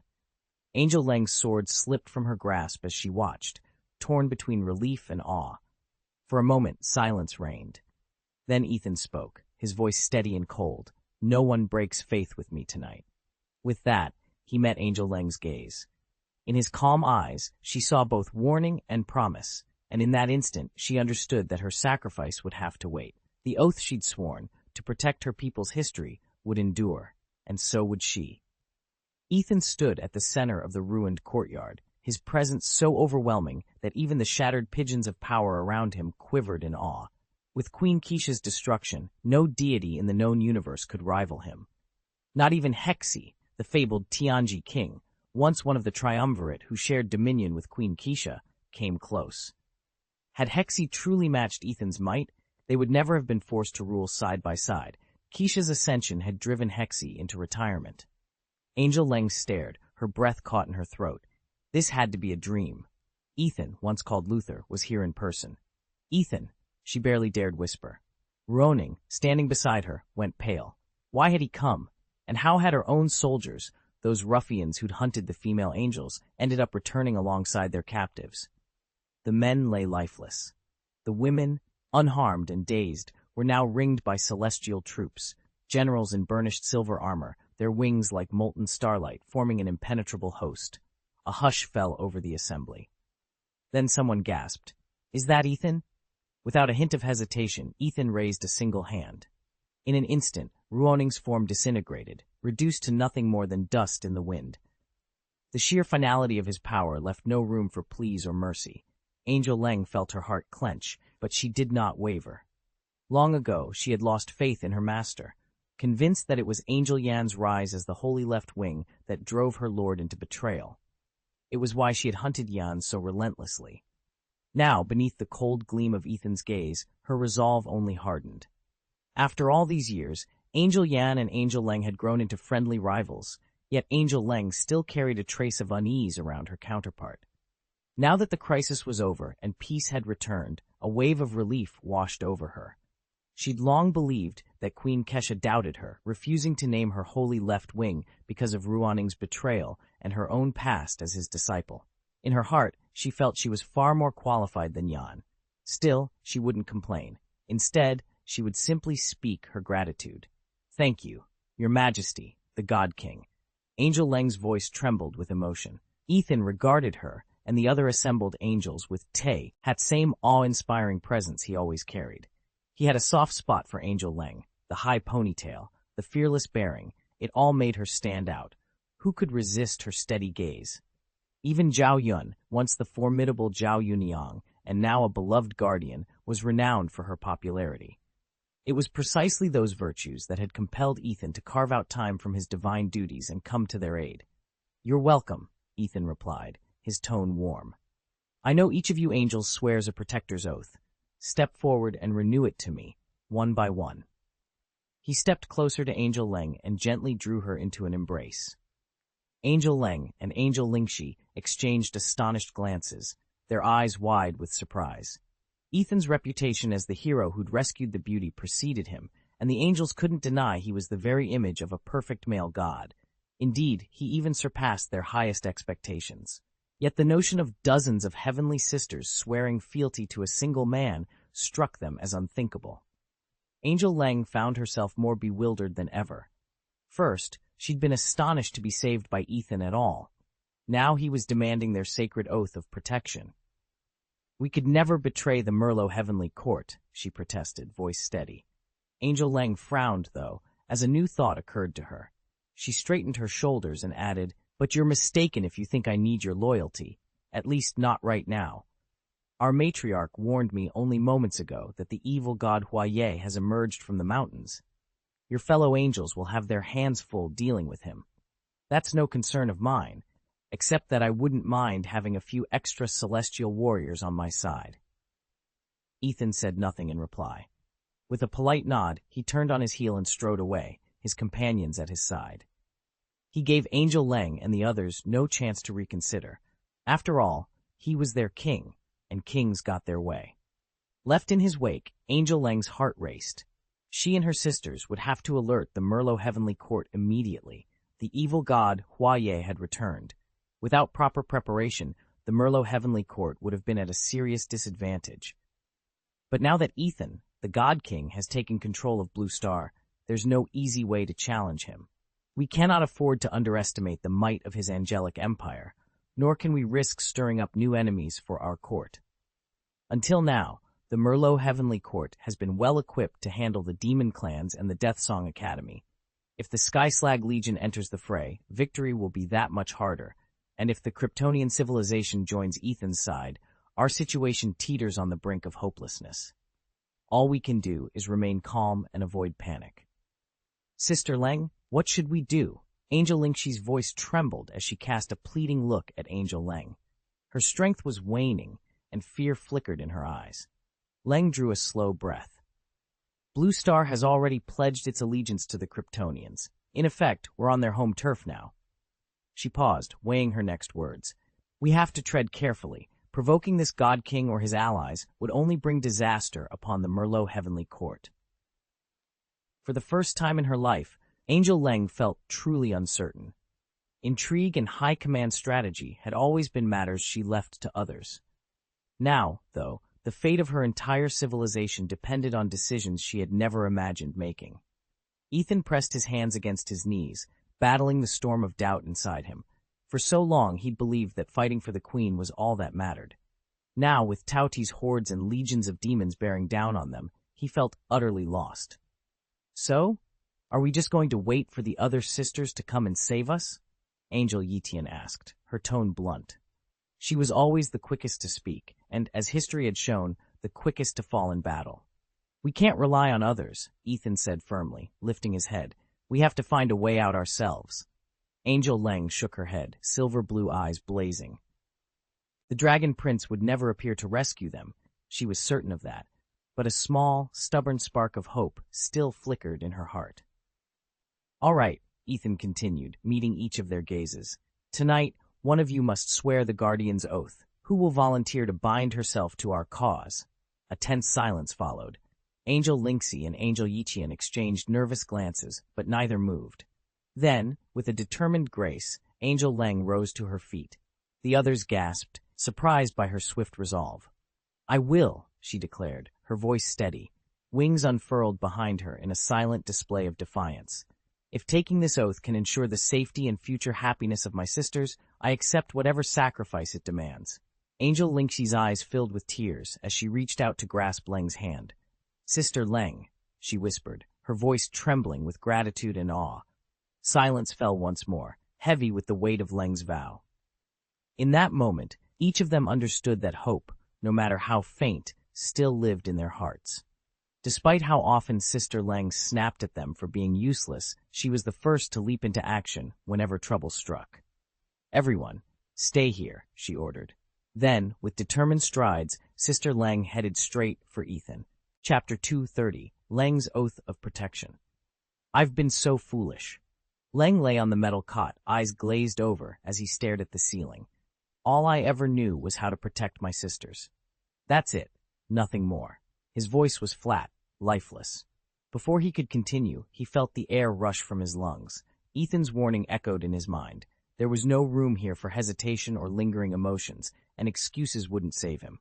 By the time the words died on Leng's lips, he'd already forfeited 3 souls, then 7 more.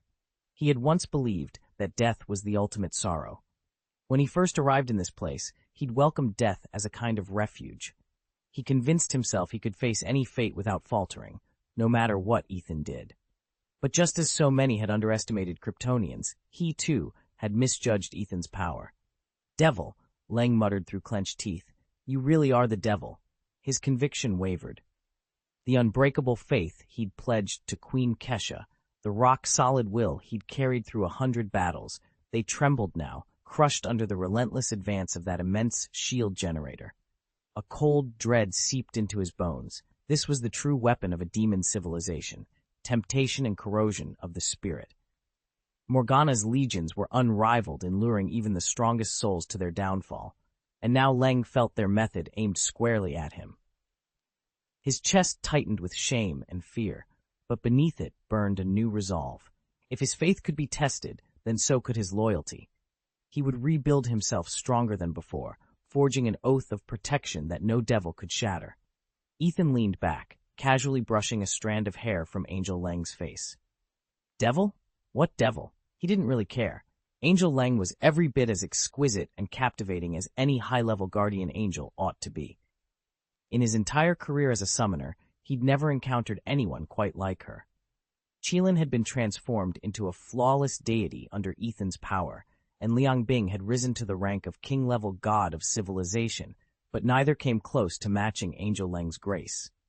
Du Changwei had been a welcome bonus, and Rhina's radiance could have blinded a lesser mortal, yet none outshone her. This was his first real angelic bond, and it felt extraordinary. Angel Leng trembled against him, her eyes glimmering with defiance. Ethan held her gently at first, then a little tighter when she didn't submit. "Release my sister," she murmured, her voice barely above a whisper. "She's the one you should be after. I'm yours now." She caught her breath and steadied herself with one hand against Ethan's shoulder. "You haven't even sworn the oath of guardianship," she said, measuring him with wary eyes. "And you already claim me as your angel?" Ethan smiled, unconcerned. Of course she resisted. An immortal witch who'd lived for millennia would cling to every shred of freedom. As the old saying went, age breeds wisdom in both the living and the dead. Given enough time, even a pig grows soul and spirit. He was in no rush to break her will. For now, he'd enjoy the first taste of having an angel at his side, and watch how she melted under his care. Angel Leng might look a little naive and undeniably beautiful, but that doesn't mean she lacks intelligence. The only angels capable of defeating her so easily were Qilin and Du Changwei, and neither had much real battle experience. Their victory wasn't down to good looks alone. Ethan could feel it in his bones and deduce it with his mind. If beauty were enough to win fights, every hero would have it in their storybook. She leveled him with a cool smile. "I'm already your angel, Ethan. Do I really have to swear a guardianship oath as well?" Angel Leng was, of all the celestial beings, the most devoted follower of Holy Kesha, but also the one most reluctant to formalize any bond. Decades of ingrained instinct made her recoil at pledging an oath. Once made, it would bind her more tightly than any other angel, chaining her until her last breath. Ethan knew that better than anyone. Her refusal spoke volumes. She cared little for the sanctity of her own purity, and if the chance to break free ever came, she wouldn't hesitate to disappear. Ethan stood in the grand hall, his cloaked form silhouetted by the torchlight flickering against the stone walls. Before him knelt Angel Leng, her eyes bright with determination yet shadowed by desperation. He had weighed every option, and now there was only one way to protect her sisters. If Leng refused the oath of guardianship, they would all be lost. "I understand your devotion to Holy Kesha," Ethan said quietly, his voice steady, "but without someone bound by this oath, I will be forced to find another angel, one who has sworn the sacred vow." Leng's hand shot out to grip Ethan's sleeve. He paused, meeting her gaze. She was willing to do anything for her sisters, even sacrifice her freedom. Her lips trembled as she forced out her plea. "Please, your majesty, let me stay. I swear I will never betray you, never abandon my duty. I will not let you find another." Ethan withdrew his arm gently, but did not turn away. The moment had come. Angel Leng steadied herself, every breath a struggle between fear and faith. Then, with unwavering resolve, she raised her head and spoke the words that would bind her life to his. "I, Angel Leng, pledge myself as eternal guardian to God King Ethan. I will love what he loves, think his thoughts, share his burdens, and endure every trial at his side. By Holy Kesha's grace, I swear my loyalty and my soul." Silence fell as the vow echoed through the hall. Ethan watched her, respect and gratitude in his eyes. In that solemn instant, Angel Leng's fate and the future of her sisters became forever intertwined with his own. Ethan's words trembled with fierce conviction as he reached out and drew the ancient oath of guardianship from the air. No matter whether rich or poor, humble or noble, in days of peace or in times of trial, so long as heaven itself turns its face, I swear, I will wield your sword for you, I will fold my wings for you, and I will never renounce my service, now and for all eternity. As soon as the oath slipped from his lips, Leng's heart clenched, a storm of pain and wonder washed over her. She had been the one to stand first before the sacred flame, yet it was Ethan who now held her close. He caught her gently, lifting her into his arms as if she weighed nothing at all. "You did well," he murmured, voice low and even. "By taking that oath, you have become my king's angel. You will love what I love, think what I think. Now, tell me exactly how you fooled Lingxi and Yiqian." Leng's eyes flew open in shock. Fool them?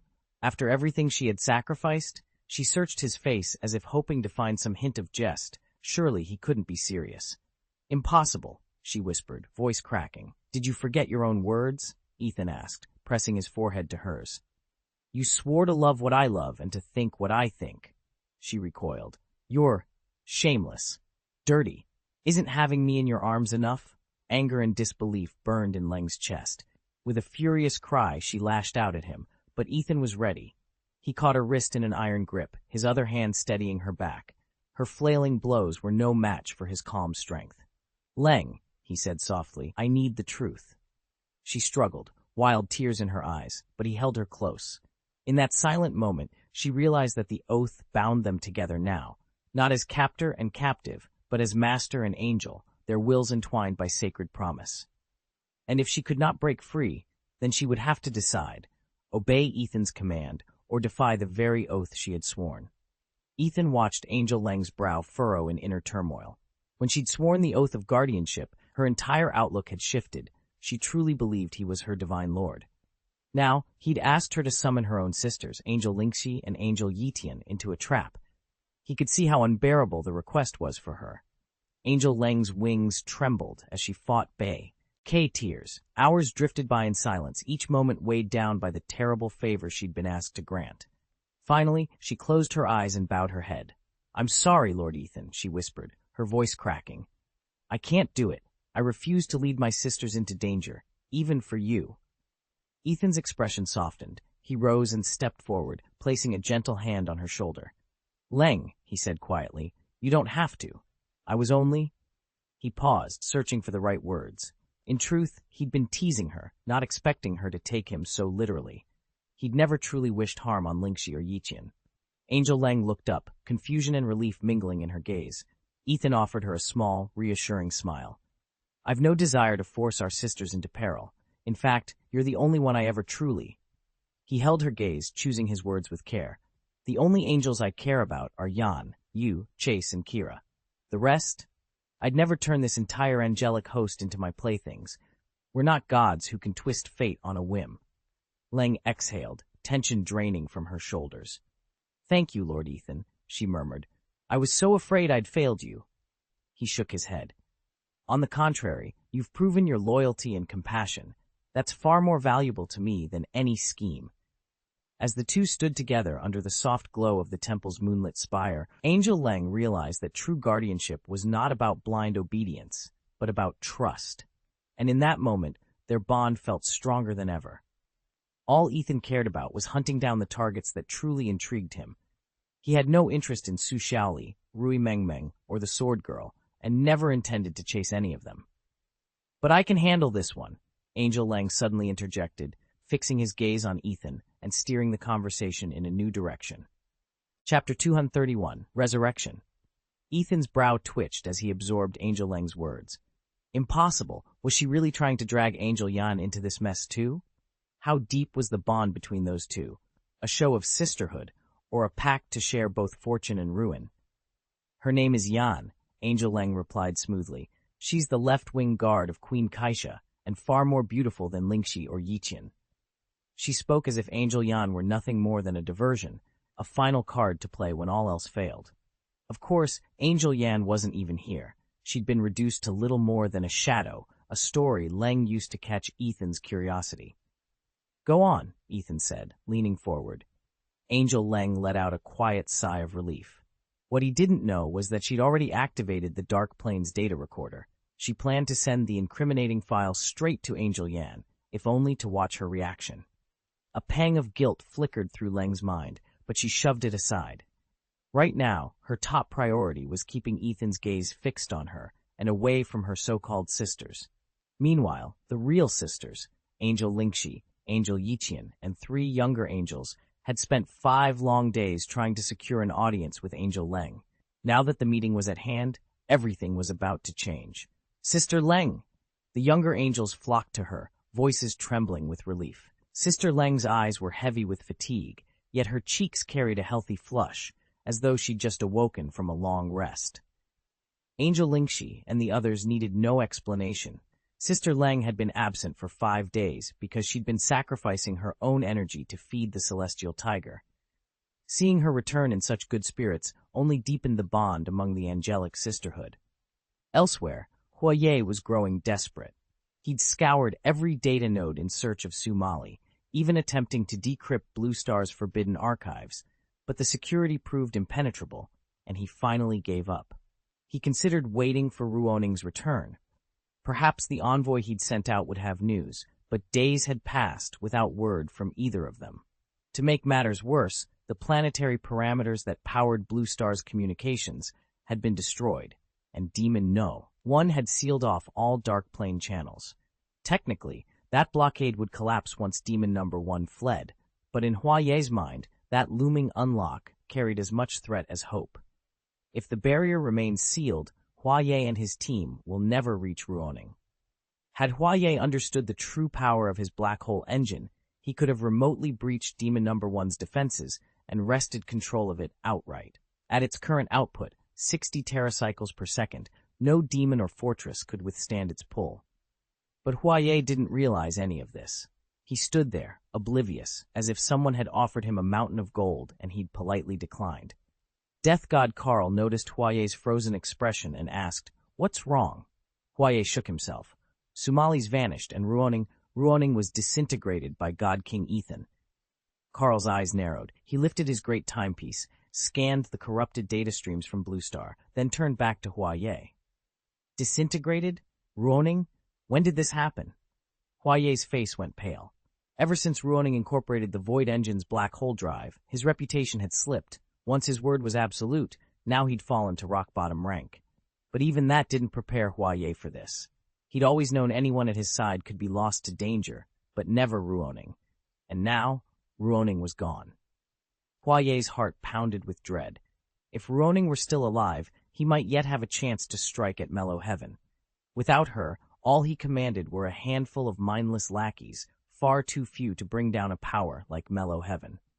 What chilled him even more was how God King Ethan had dispatched Ruoning without a word. What kind of merciless deity killed so quietly? Had Death God Karl not broken the news, Huaye wouldn't even know she was dead. And if that was Ethan's way with Ruoning, at fate awaited Huaye should they meet. Terrified, Huaye hastily withdrew his forces from Blue Star and turned on his grandson, Death God Karl. Karl's face went pale. He knew how desperate their situation had become. Sumali still survived, but without Ruoning's genius in developing and operating black hole engines, their cause was hopeless. In fact, Karl had already run the numbers. He'd fed every variable into the quantum chronometer, trillions of simulated battle scenarios in a single femtosecond, and every one ended in failure. Without Ruoning, their odds of breaching Mellow Heaven were less than 1 in a trillion. Relying on himself and those failing engines, Huaye stood no chance against God King Ethan. Chapter 17, Resurrection of the Lost. More than half of the specimens had already fallen into He-She's hands, taken apart and catalogued in an effort to reverse engineer the black hole engine. Death. Karl stood before Huaye and announced in a measured voice, "I will resurrect Ruoning, and Sumali too. But first, I need Ruoning's dark data and Sumali's." Huaye's eyes narrowed. "Dark data? I don't even know what you're talking about." Karl offered a faint, inscrutable smile and said nothing. He dared not admit that he'd secretly copied Ruoning's records during her last appearance. If Huaye discovered that deceit, he'd suspect Karl's motives immediately.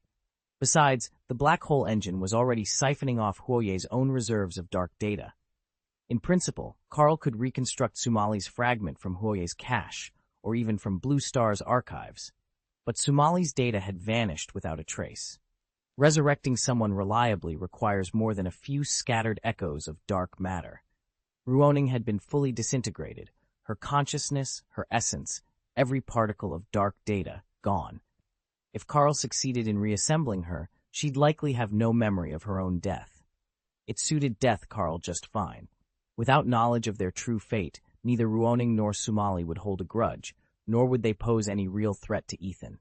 They could return as living proof of Karl's power, bargaining chips in his grand design rather than enemies to be feared. "Very well," Karl concluded, his tone as calm as ever. "Arrange the data transfer. Once I have it, I will bring them back."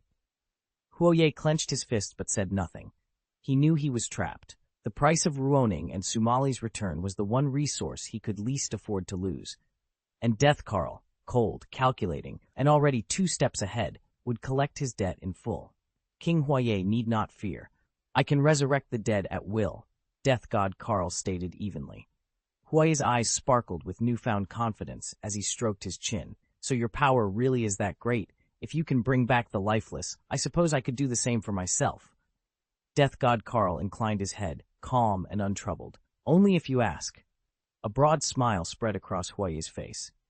If death was merely a temporary setback, what, he wondered, could still threaten him?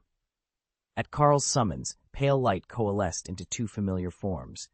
In the blink of an eye, Ruoning and Sumali stood once more before the throne. Ruoning touched his chest as if testing his own heartbeat. I actually died? How did this happen? Sumali's eyes were vacant, her expression blank. She had no memory of her death, or even of her life.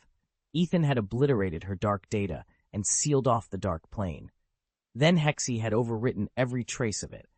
By all rights, there should have been nothing left to revive. Had Death God Karl not extracted her essence from the hidden echoes within Huaye's own data, Sumali would have been gone forever. Huaye's triumphant grin widened as he surveyed the pair. With Death God Karl's resurrection power at his command, he truly believed he was invincible. Yet beneath Sumali's blank stare and Ruoning's astonished gaze, a far more complex fate was waiting to unfold. Chapter 232, Feeling Fear. For an ancient being like Sumali, to die without warning was staggering. Even now, after his resurrection, he can scarcely comprehend how it happened. As for Ruoning, she understood in theory that Karl, the god of death, had used a replication technique to bring her back, a crude, lower-grade process compared to the demon civilization's resurrection. But knowing made no real difference. You can't bargain with fate. This time, Ethan failed to block her dark data. In the moment of her death, Ruoning's original dark data and dark matter were completely obliterated. When Karl accessed the archives of the Blue Star incident, he passed on to her every recorded detail of her own demise at Ethan's hands.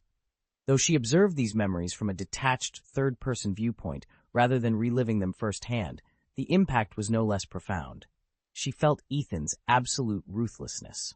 His strength alone would have been intimidating, but combined with his utter disregard for mercy, his presence became overwhelmingly domineering. He wasn't simply powerful, he was relentless, and his indifference to life struck deeper than any blade. In that moment, Ruoning understood true fear. Ruoning had never witnessed such absolute self-confidence, such brazen arrogance, such tyrannical certainty that divine authority belonged to one man alone. To Ethan, the other gods might as well have been mortals. Holy Kesha? Even her carefully measured respect for her peers held none of the regal imperiousness he radiated. And Ethan didn't care. I alone look down on this world, he seemed to say, as he simply unraveled her essence, tearing her divine form apart without a second thought. Ruoning's brow tightened. Anyone could see how dangerous Ethan was the instant he stepped forward. They'd watched him clash with Holy Kesha before, but never had they felt such overwhelming pressure as they did now, standing directly in his path. This was a man tempered by victory after victory, his confidence earned on countless battlefields.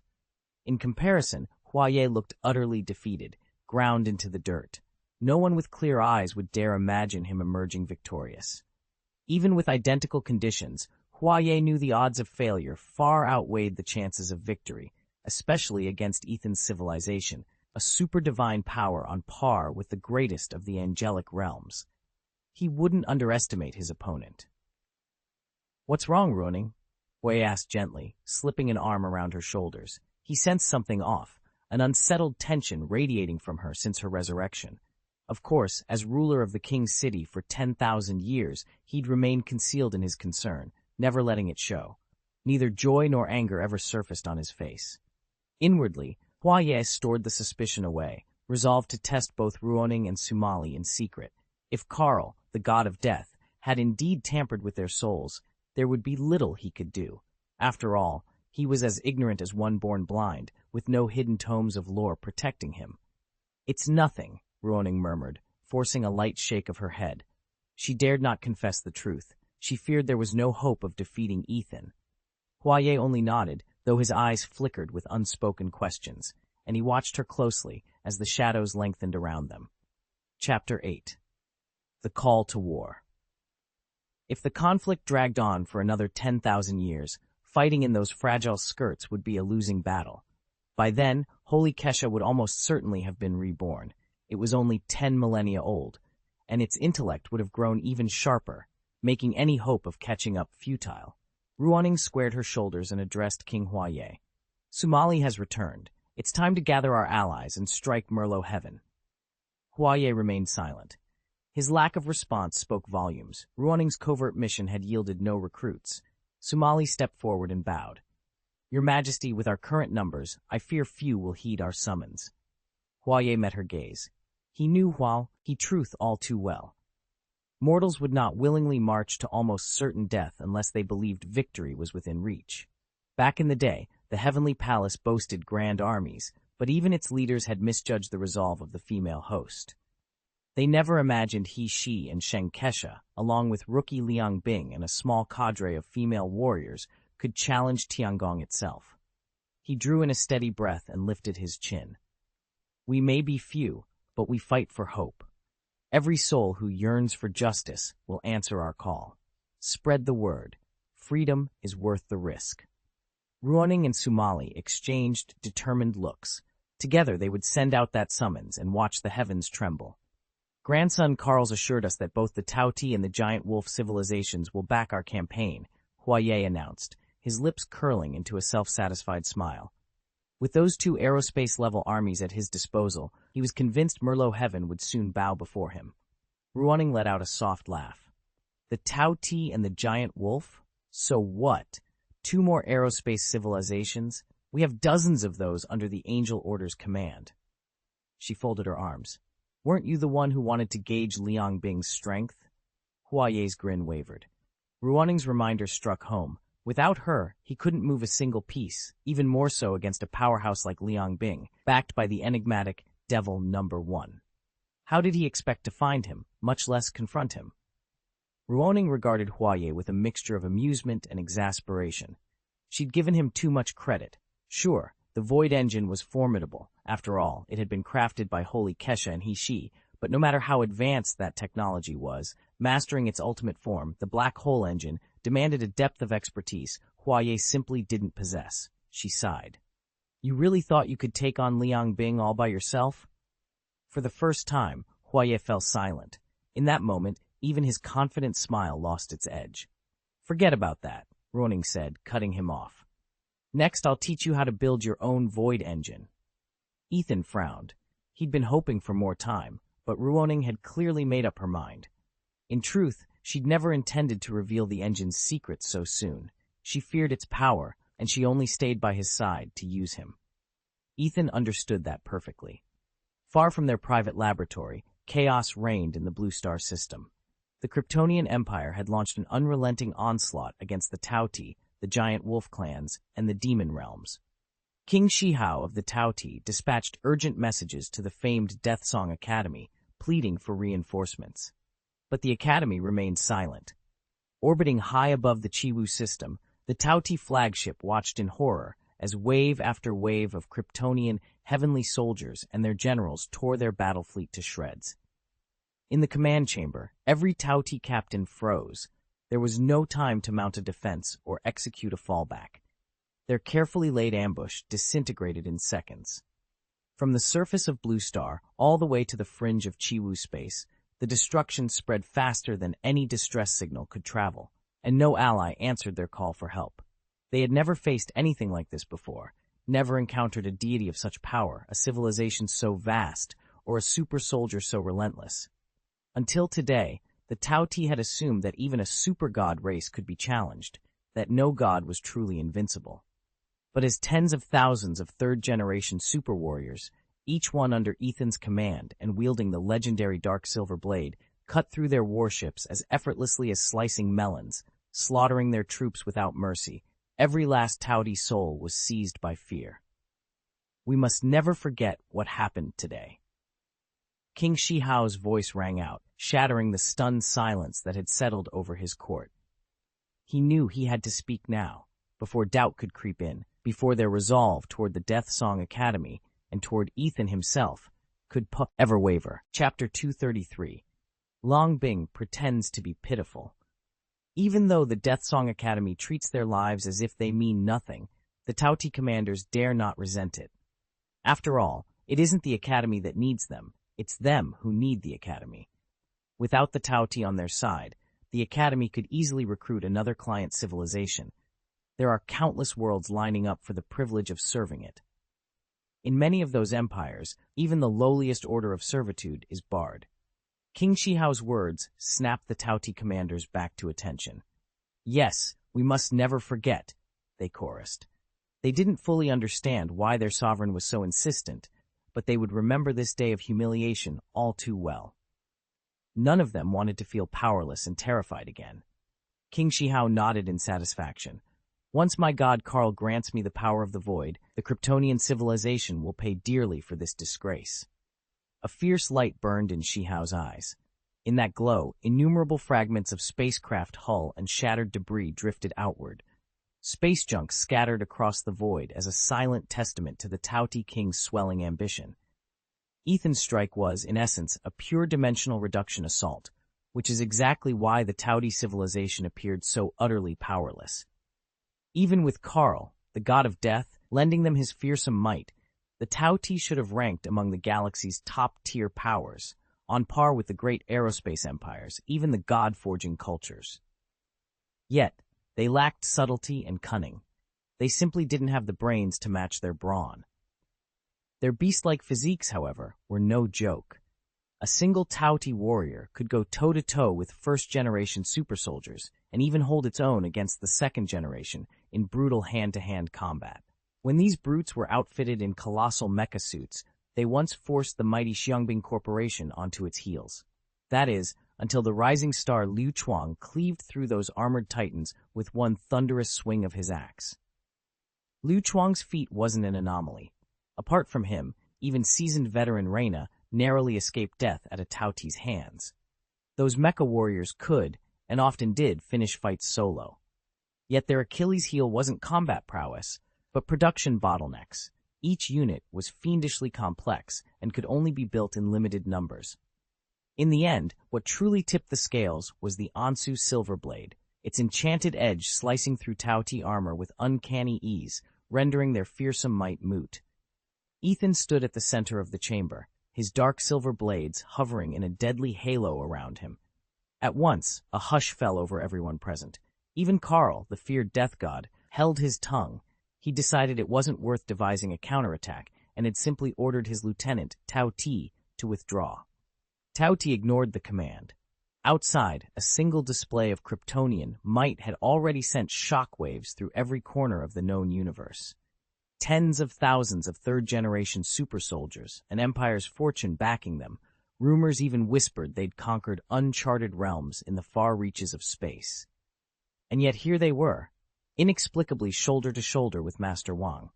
Liang Bing, her eyes glittering with avarice, seized her chance. She stepped forward and pointed at the blades.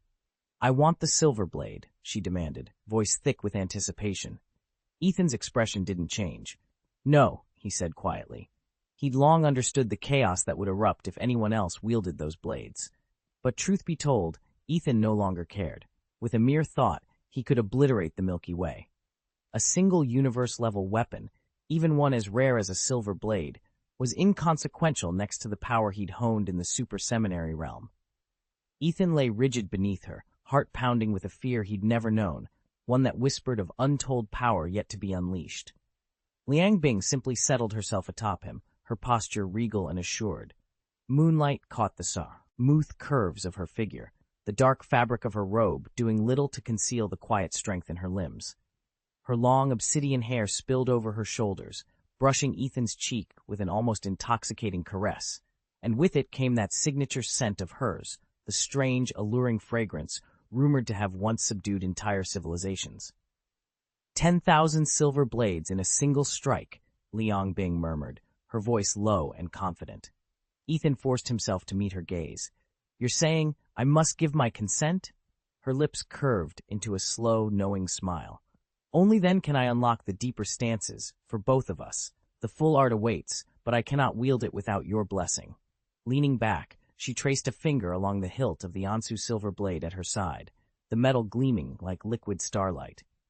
Name your price, she said, and all this power and pleasure could be yours tonight. For a moment, it seemed she would lower herself onto him again, but she paused, the silver sword's promise of death and domination held tantalizingly out of reach. Ethan swallowed. He knew what that blade could do. In the wrong hands, its 10,000 silver blades technique would slice through the gods themselves, extinguishing 3 divine lineages with a single sweep. Liang Bing had every right to keep such devastation to herself. Even now, though she offered him the world, she would never let the Ansu silver blade loose upon the universe. To her, killing gods was a mere amusement, and confronting the Noxing god of war would be nothing more than one exquisite stroke of steel. Their eyes locked in the silent calculus of power and desire. Outside, the night watched and waited, as 2 souls teetered on the edge of an authority that could reshape fate itself. Ethan crossed his arms, eyes narrowed. So you say this ancient Kryptonian civilization has spread its influence everywhere, he said, yet you claim that none of their affairs concern you, only that silver blade does? Liang Bing's reply came without hesitation. Leave their politics to them. I want the silver blade, and that's all. Ethan let out a slow breath. You're a fool chasing your own death, Liang Bing. Beyond Drog Pass lie 3 barren crossings, each more perilous than the last. She tilted her chin defiantly. No matter the danger, I'll pay 100 times whatever it costs. Unperturbed by Ethan's warning, Liang Bing chattered on, outlining her terms. From the shadows, the Demon Queen stepped forward, her dark cloak brushing the frost-encrusted ground. With solemn resolve, she offered, if it guarantees Liang Bing's success, I will lay down my own life. Ethan arched an eyebrow at the queen. Then, turning back to Liang Bing, he asked in genuine puzzlement, but don't you still have your dark silver? Liang Bing's lips tightened. Don't remind me. Kesha's Bi-Chi destroyed it. A pang of regret softened her features. For years she'd collected every fragment of that dark silver, each link of her chain painstakingly forged, to assemble even a fraction of what she needed. Though the god of death, Karl, had generously provided much of the metal, she'd always treated it as her own. She still remembered the terror of watching Saint Kesha shatter Ansuyan's silver with a single blow. Steeling herself, Liang Bing spoke quietly. At first, I believed it was some unbeatable magic, but after studying the wreckage with Demon Lord No. 1's calculations, it turned out there was no grand sorcery at all. Kesha's weapon simply ripped the silver apart at the atomic level, breaking its molecular bonds and reducing it to dust. A hush fell over the frozen pass. Ethan met Liang Bing's gaze and, for the first time, saw the iron will beneath her bruised confidence. He knew then that her quest for the silver blade would not be denied, no matter the peril that lay ahead. Ethan stared at the strange silver blade hovering in midair. On paper, dismantling it atom by atom was trivial. Any weapon broken down to its smallest parts could be undone. The real issue wasn't the process, it was the target. This was Ansuyan's creation, and very few had the raw computing power to analyze, deconstruct, and eliminate it in an instant. Holy Kesha did. She could make silver blades burst from living flesh, a demonstration of her staggering processing speed. If anyone could obliterate Ansuyan's weapon, it was her. Morgana watched with barely concealed envy. Even if she understood the theory, she'd never have the means to put it into practice.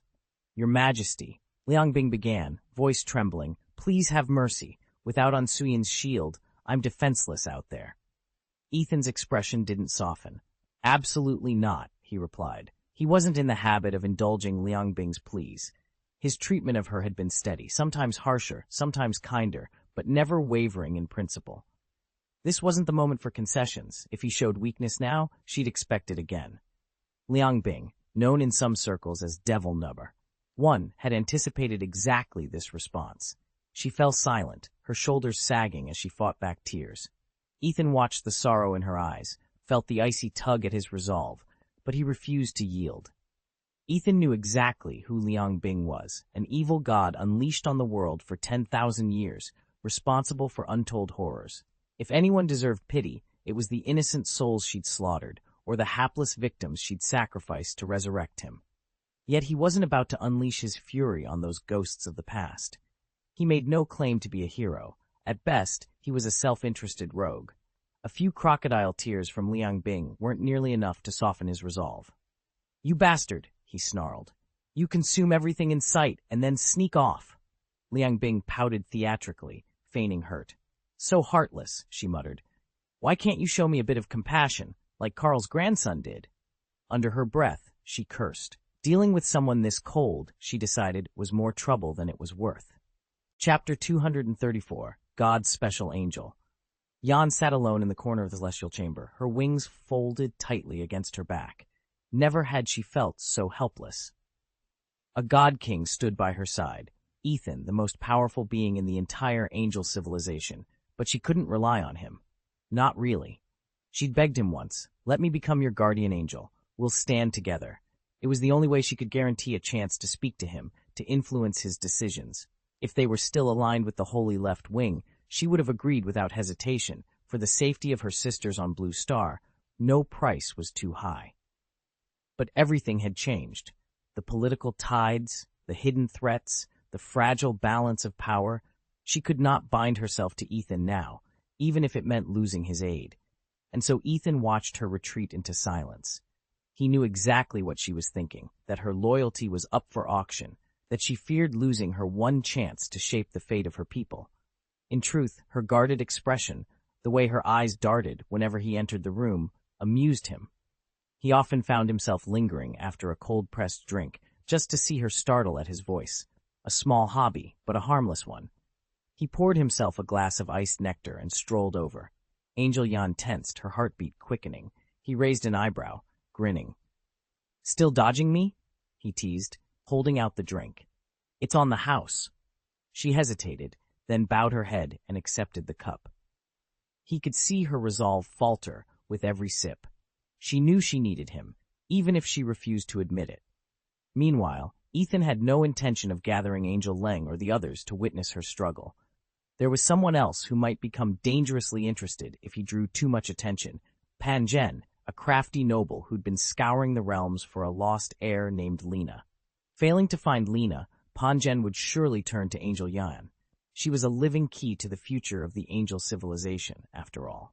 Regardless, Ethan knew that even without Lena's direct involvement, the power to resurrect or anoint the next Angel King lay squarely in his hands. This was his chance to shape destiny, and he wasn't about to let it slip away. Neither would he allow Angel Yan's doubts to stand in his path. He took a final swallow of nectar, set the glass aside, and leaned closer enough to see the conflict flicker behind her eyes. In that moment, he decided she wouldn't remain so distant for long. "That was delicious," he murmured, voice low and steady. "I think we should talk about your offer, about our future, about this whole angel civilization, when you're ready." Angel Yan looked up, meeting his gaze. Her shoulders dropped slightly. Perhaps she had no real choice after all. And so, in the quiet glow of the celestial chamber, their uneasy alliance, born of necessity and bound by the fate of millions, took its next tentative step. Even with the holy Kesha shattered, veteran deities like Pan Zhen know full well that the angel civilization remains every bit as formidable. If Morgana presses her assault, she'll only end up cornered by Heishi's forces. Now, and only now, is the moment to intervene and tilt the balance.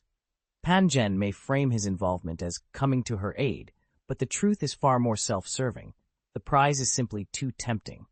He stands on the brink of forging an alliance with the supreme deity of a civilization whose scale and power dwarf those of the Liang domain.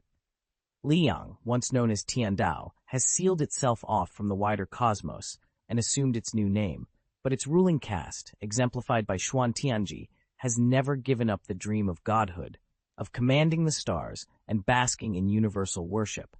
Otherwise, how could someone like Xuan Tianji have clawed his way into the apex seat? And where did he obtain the legendary god-killing weapon? This instrument is far more than a mere armament. It grants its possessor the power to threaten a civilization's chief deity, much as entrusting nuclear launch codes to a single hot-headed general. Such potential for devastation makes Pan Zhen's decision to step in all the more inevitable and all the more dangerous. Pan Zhen could easily track down Angel Yan if he chose to, but he refuses to hunt him down on purpose. Some things are better left to chance meetings.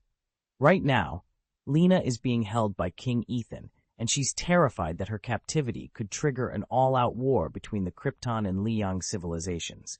If that happens, Liang will surely lose. She's already witnessed the horrifying might of Krypton's third-generation super soldiers, tens of thousands of them swarming across a planet, leaving nothing but ruin in their wake. Yet Liang has its own trump card. They can ignite stars and unleash solar winds within the Tiandao galaxy. In a full solar storm, not even millions of those super soldiers would survive. Still, Krypton is a super god, civilization from the far edge of the unknown universe. Who knows what new weapons or defenses they might unveil next? So Lena keeps herself well hidden. King Ethan, however, hasn't forgotten her. Every day he comes to sit with her under the sun, offering what comfort he can, while keeping a watchful eye on his reluctant guest. Ethan spent most of his days in the company of Chelan, the great mythical beast, as they wandered the Emerald Plains. Nearby, Lena lay stretched out on a sun-warmed boulder, soaking up its gentle heat. Liang Bing knelt over his portable shrine of shaved ice, painstakingly carving icy sculptures. Tian Shi Leng leaned against an ancient oak, sipping a bowl of chilled nectar that glimmered like liquid starlight. And Du Changwei drifted along the forest's edge, gathering wild greens with deft, practiced fingers. Everywhere they went, the land itself seemed alive with divine energy. Xiao Bailong, the pale little dragon, paused to relieve himself on a patch of tangled grass. Within seconds, the blades had burst into thick clusters of reishi mushrooms, their rust-red caps rising like miniature pagodas. Fish and shrimp in the nearby pool writhed and thickened into tiny silver-scaled dragons before darting beneath the surface. Yet even these astonishing feats paled beside the transformations Ethan could trigger. With a mere ripple of his aura, he could infuse a simple sprig of grass with enough power to bestow immortality, restore youth, and grant unimaginable strength. Staring at his hands, Ethan felt both awe and confusion. Had he truly ascended to the level of a universe-spanning god, or fallen into the form of a nascent demon? Perhaps his body had simply entered a new evolutionary tier, one unlocked by the strange divine tech modifications he'd applied to himself. He recalled the original purpose of that risky procedure, to confront a goddess, to outmatch a legendary female super soldier. Now, however, his powers had far outgrown those ambitions. One inconvenient truth remained. These miraculous mushrooms, dragons, icy creations, and chilled elixirs could not be stored in any ordinary container. If Ethan did not absorb them into his own divine reservoir, they would dissipate, melting back into the formless energies between worlds, lost to higher dimensional currents. Nevertheless, Liang Bing refused to yield. Cup in hand, he moved methodically from patch to patch, determined to salvage every last drop of celestial power he could capture.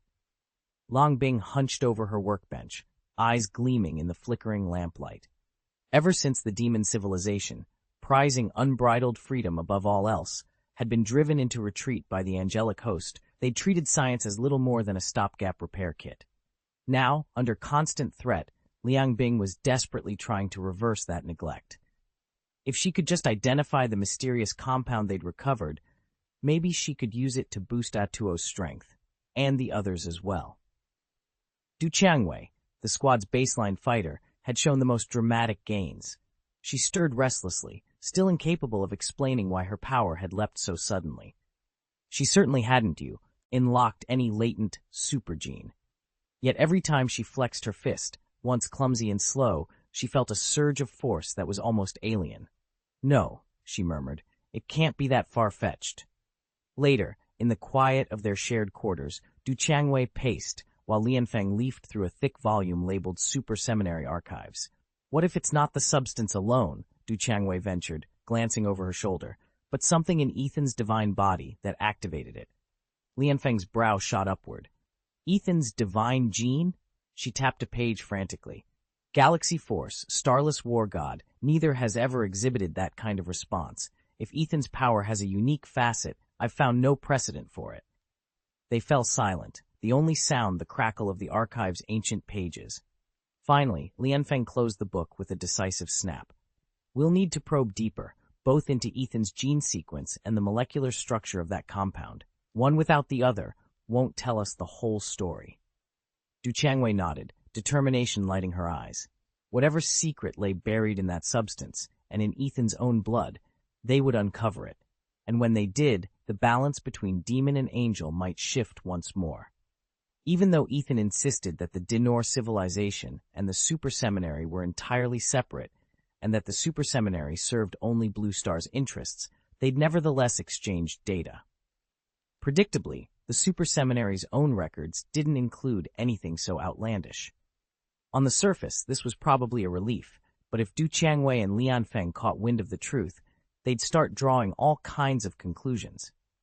They might even propose assembling a squadron of volunteer female warriors to investigate. Of course, before taking such drastic measures, they'd have to confirm whether Changwei's hunch was correct. Angel Yan watched Du Changwei and Liang Bing fix their gazes on Ethan with renewed intensity. She scowled, crossing her arms. "You two are shameless," she muttered under her breath. "Just because you're after my body doesn't mean you'll get what you want." At that moment, Du Changwei's communicator beeped. She flipped it open and tapped her earpiece. "Changwei here," she announced. A familiar voice crackled through the line. "Changwei, we've just detected a fusion energy signature that matches Reina's benchmarks." Du Changwei's eyes lit up. "Understood," she replied, already racing toward the lab. The game was on. Chapter 235. A butterfly's wings stir up a storm. Tension buzzed through the black Great Wall base. Everyone was combing the corridors in search of Reina. Commander Du Changwei organized teams to tap into her life essence. Reina was the ultimate power source, the only thing keeping the base's vital systems online. Angel Yan, too, was desperate. Only by drawing on Reina's energy could she fully restore her shattered divine body. At the prospect of this joint expedition, the entire compound sprang into action. Everyone except Ethan. He leaned against a support beam, arms crossed, a wry grin playing at his lips. He lamented that his favorite pastime, watching Angel Yan tremble in fear, was about to end. If they all tracked down Reina together, his moment of dramatic superiority would be ruined. Better, he decided, to stay behind, mass-produce his Noxing war deities, and let the others face their own terror. Angel Yan let out a long, relieved breath when she realized Ethan wasn't joining the hunt. With him out of the picture, she no longer had to tiptoe around his moods. All that remained was to find Reina, siphon her power, and rebuild her divine form. The only unsettling thought still lingering in her mind was Liang Bing, the supposed spy from the demonic civilization. But Angel Yan was confident that once her divinity was restored and the sacred arsenal of Holy Kesha unlocked, even a lone infiltrator like Liang Bing would be powerless to challenge her. Ethan alone was the real threat, the God King whose power Ansu Yinwu and the Godslayer Wu themselves had barely contained. Even Queen Keisha admitted afterward that in a true battle she wouldn't be able to pierce Ethan's divine form, nor could she invoke the sacred realm to force a silver blade to sprout from within him. And as for the esoteric Dark Su Silver Fist or the Godslayer techniques he employed, completely beyond her analysis. Otherwise, she might have simply disarmed him bare-handed and added another priceless weapon to her arsenal. Angel Yan, newly self-aware, had only one desire, to restore her damaged body and flee. She never suspected she was playing straight into Pan Zhen's hands. Through careful tests, Pan Zhen had uncovered a shocking truth. The very galactic energies everyone revered had been tainted by a demonic civilization, twisted into something infernal. The vital angelic gene at its core had been obliterated. There was no trace of the purity it once held. Sensing his moment had come, Pan Zhen abandoned the old script. In the original plan, he would have declared that wielding this corrupted power would make Angel Yan a queen.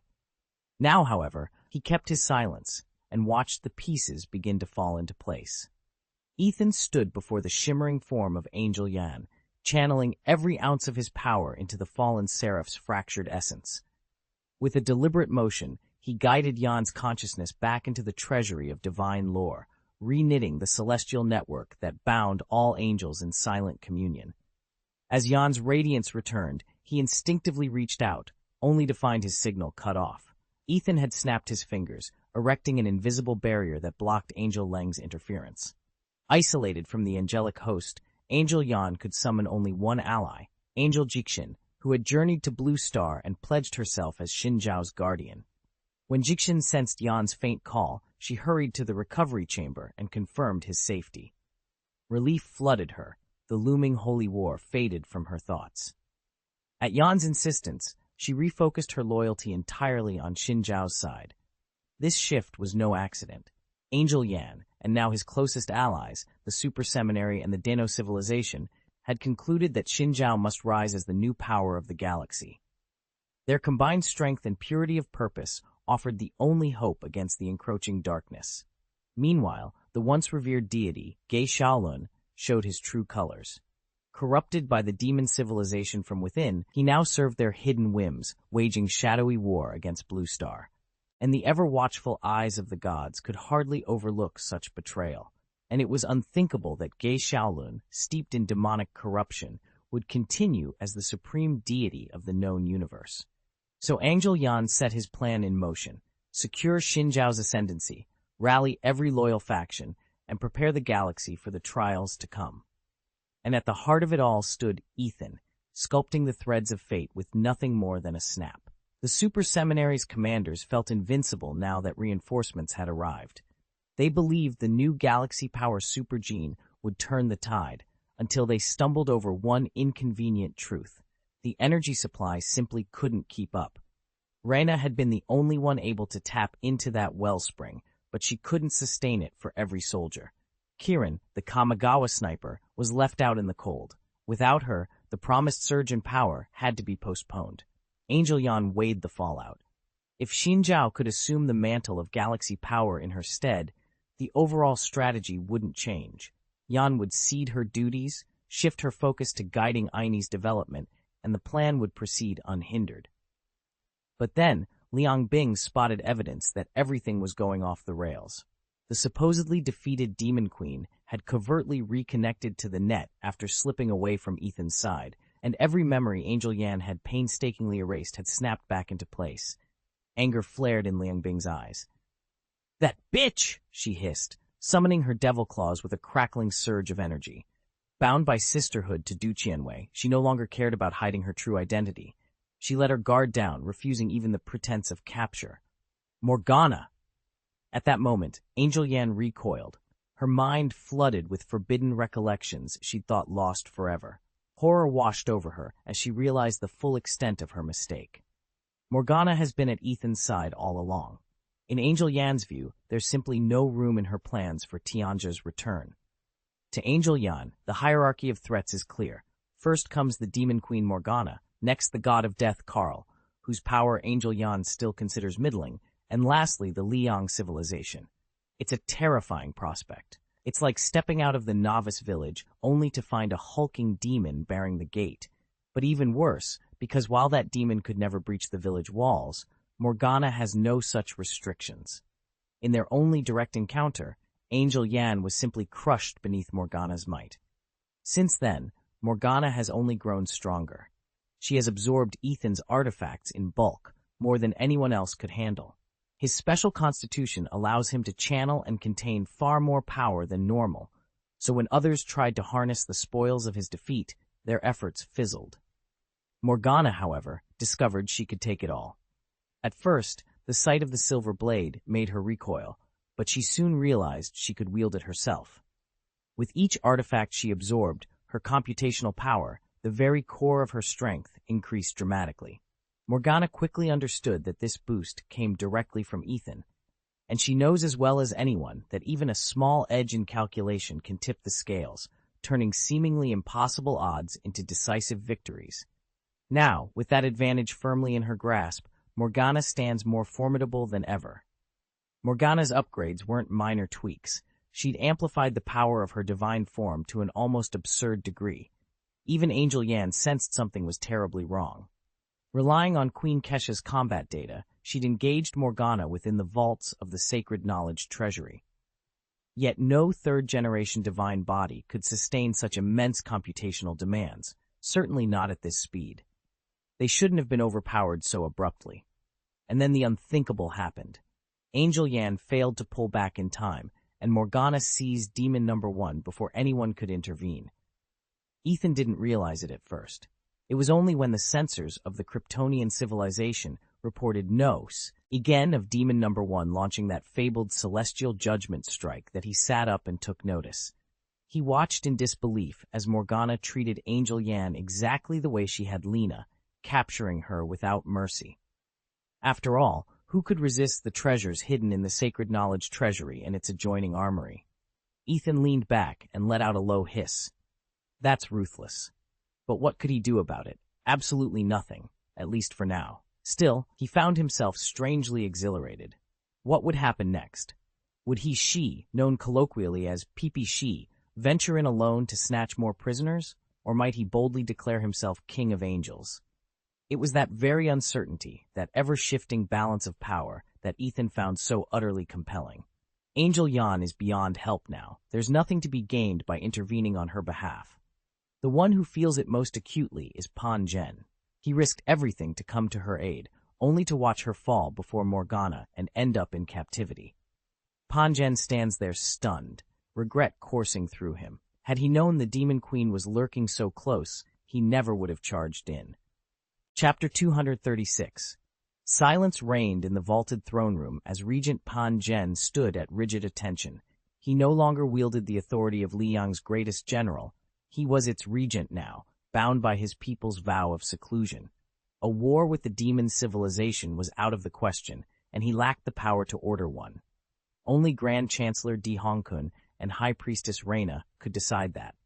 Across the chamber, Morgana's lieutenant knelt before her. "Your Majesty," she said in a smooth, chilling voice, "hand over the access keys and passwords to the sacred vault of knowledge and armaments.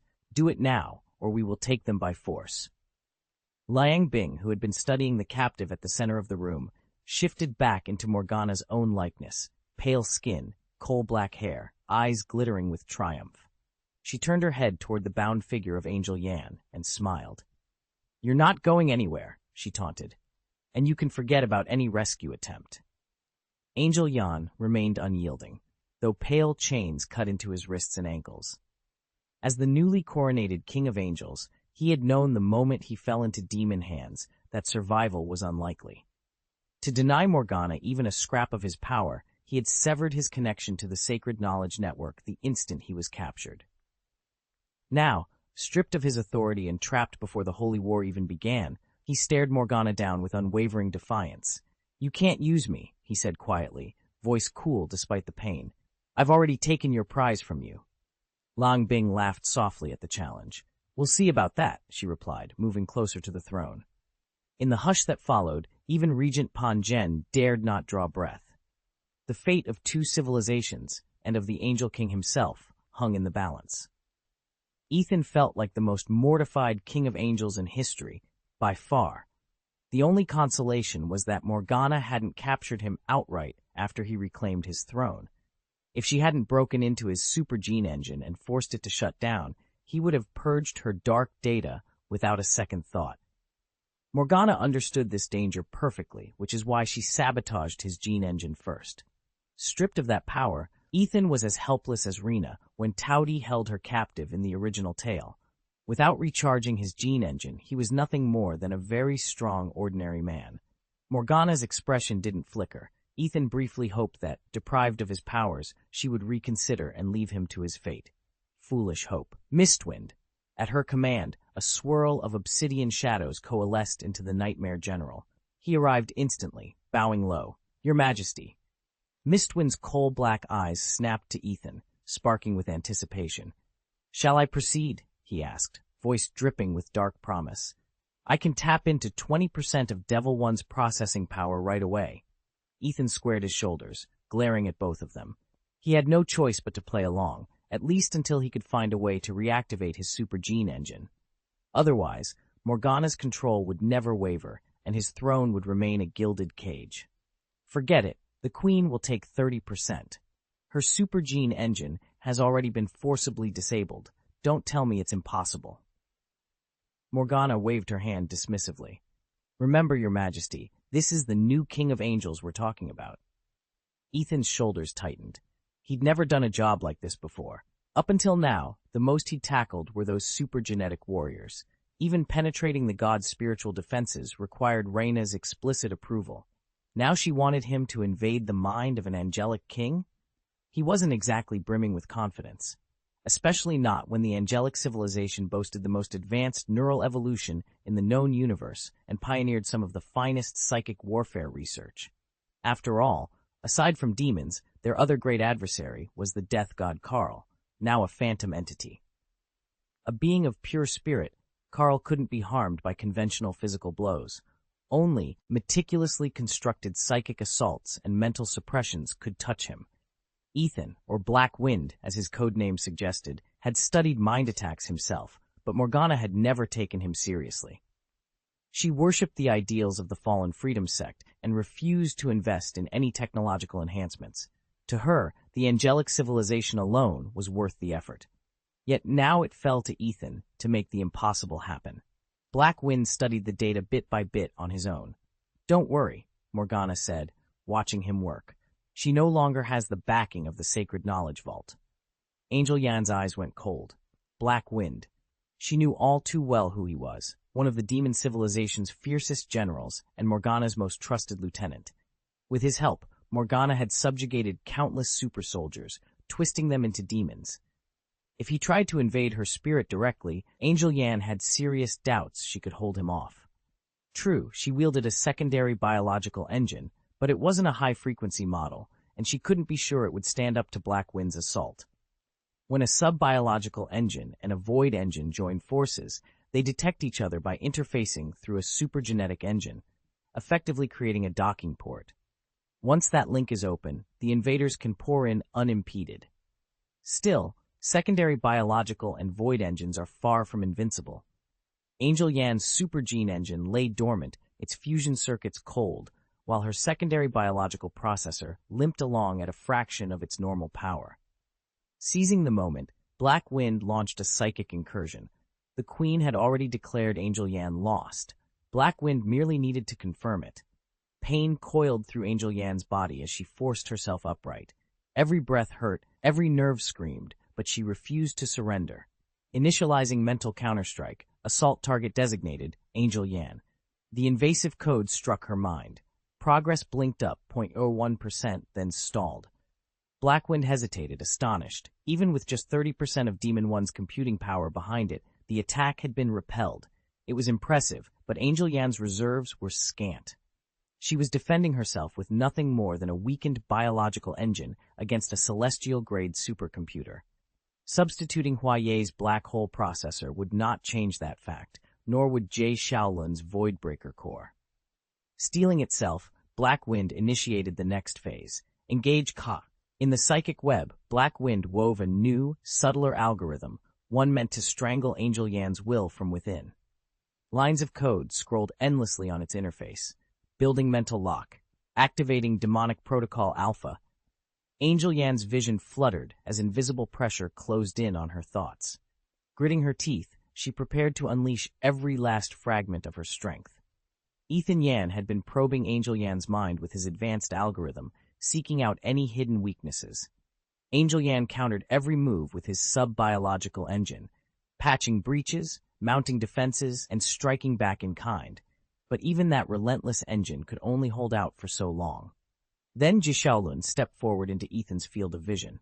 "Silence," he roared, unleashing Morgana's anti-void technique. Ethan's eyes widened as his secondary bioengine faltered under the attack. In an instant, all his defenses collapsed. He swayed, murmured something too soft to hear, and then bowed his head, slipping into a deep, powerless unconsciousness. "Your Majesty, he's down," Jie Shaolin announced, bowing respectfully to Morgana. "Excellent," Morgana purred, satisfaction lighting her dark eyes as she regarded the motionless figure of Black Wind. She'd woven her own essence into Jie Shaolin's galaxy power supergene, and now he wielded the anti-void strike Silence with perfect control. Still, to refine this ability even further, they would need permission from the Super Seminary and the angel civilization itself. Morgana smiled. Securing those approvals would be child's play. After all, the true battle was only just beginning. The sheer power of Jie Shaolin's anti-void strike has vaulted her to Morgana's most indispensable general. Whenever Morgana summoned reinforcements, the troops fell eerily silent. No one dared to answer. That alone was troubling, But what thrilled Morgana even more was the discovery that Ge Xiaolun's technique worked on her as well. It proved the strike's unmatched potency. Morgana knew Ethan was far too formidable to confront directly, and she had no strategy for overcoming him. Still, she couldn't allow herself to be caught off guard. Should Ethan ever turn his strength against her, Morgana vowed she would be ready. Chapter 237. Applying pressure on Ethan. Morgana's slender fingers brushed against Ge Xiaolun's cheek, and the intoxicating perfume that radiated from her skin sent a thrill coursing through him. With each passing day, her seductive aura burrowed ever deeper into his mind. After all, this was the man fated, by prophecy and calculation, to become the supreme deity of the known universe. Morgana would spare no effort to keep him under her sway. She had even refreshed the ancient charm she'd nurtured for 10,000 years. But when it came to Ethan, her spell shattered on impact. He had engineered a personal biofield, effectively on par with an Izunsi barrier, that repelled every influence he didn't welcome, especially anything that might tamper with his spirit. Coupled with his formidable spiritual power, he was utterly immune to Morgana's allure. Elsewhere, Angel Yan lay in slumber, adrift in a vivid dream. He was a child again, running free beneath a summer sky, until tragedy struck and his first love was ripped away. In the ghostly aftermath of grief, a strange, breathtakingly beautiful blonde angel appeared to him, offering both comfort and unsettling promise. As a child, Angel Yan had harbored a deep hostility toward angels, quite unlike the calm, measured stance he'd adopted in later years. A recent dream had dredged up that long-buried resentment. Although every detail of his past remained stored in his personal databank and could be replayed from any perspective, he hadn't thought of it in ages. Yet in the vividness of this dream, he found himself reliving those early memories so fully that he couldn't tear his mind away. That disturbance in his sleep carried over into reality at the very moment Holy Kesha convened the Great Assembly to name the next King of Angels. From the opening procession, Angel Yan felt an inexplicable tension in the air. Something was terribly out of place. He caught sight of Grand Chancellor Haifeng's furrowed brow and realized he wasn't the only one unsettled. Then, as if reacting to an unseen tremor, the ceremony suddenly veered off course. Against all expectations, the crown did not pass to Angel Yan. Instead, Holy Kesha appointed Inasid as King of Angels, and rather than installing a temporary monarch, entrusted regent duties to King Hexi of Tianji. A hush fell over the assembly, and in that charged stillness, Angel Yan's destiny shifted. It was there, amid whispered speculations and the aftershock of the unexpected decision, that he first came face to face with the God King Ethan. Angel Yan's thoughts flew to his sisters, stranded on the distant blue star under growing peril. He could not walk away. Summoning every ounce of resolve, Angel Yan stepped forward and swore a formal guardianship oath to Ethan, pledging his unwavering service in exchange for the God King's aid. The moment his words fell, a bond was forged, one that would carry him far beyond the halls of angelic power, toward a future none of them could yet foresee. Damn, what kind of nightmare is this? Queen Morgana spun on Haifeng, black wind, her eyes blazing. Don't blame me, I had nothing to do with this dream. Haifeng held up his hands in protest. Your Majesty, I swear I'm innocent. I've been tied up deploying malicious code and psychological hacks. The last thing I'm doing is tampering with Angel Yan's dreams. Unless someone wants a repeat of the Reina and Cheng Yaowen fiasco, I wouldn't orchestrate hostility among us. This is all her own subconscious. Morgana sneered at the surreal visions dancing across the dreamscape monitors, familiar faces warped into grotesque caricatures, impossible scenes colliding in violent color.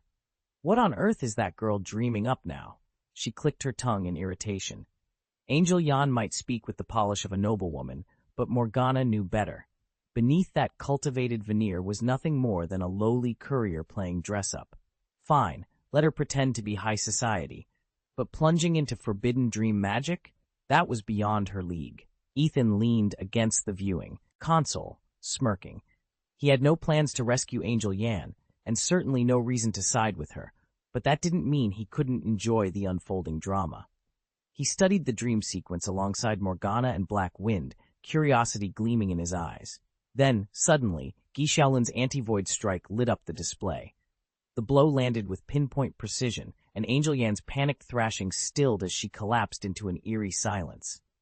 Ethan's smirk faltered into a frown. What had been running through Angel Yan's mind just before she went under?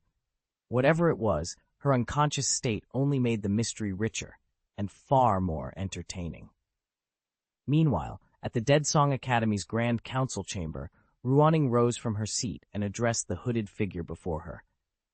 "You wanted to see me, Death God Carl?" Huaye, standing to one side, felt a surge of confidence ever since he'd installed the new black hole drive. He still wouldn't dare provoke Ethan or the mighty Kryptonian civilization. His caution there remained, but when it came to striking Marrow Heaven, he would no longer hesitate. Carl, the Death God, spoke in a voice as cool and precise as the grave. Tao-Ti Lord Shihu has been fitted with a Styx Void engine. He's now a fully mechanized Void warrior.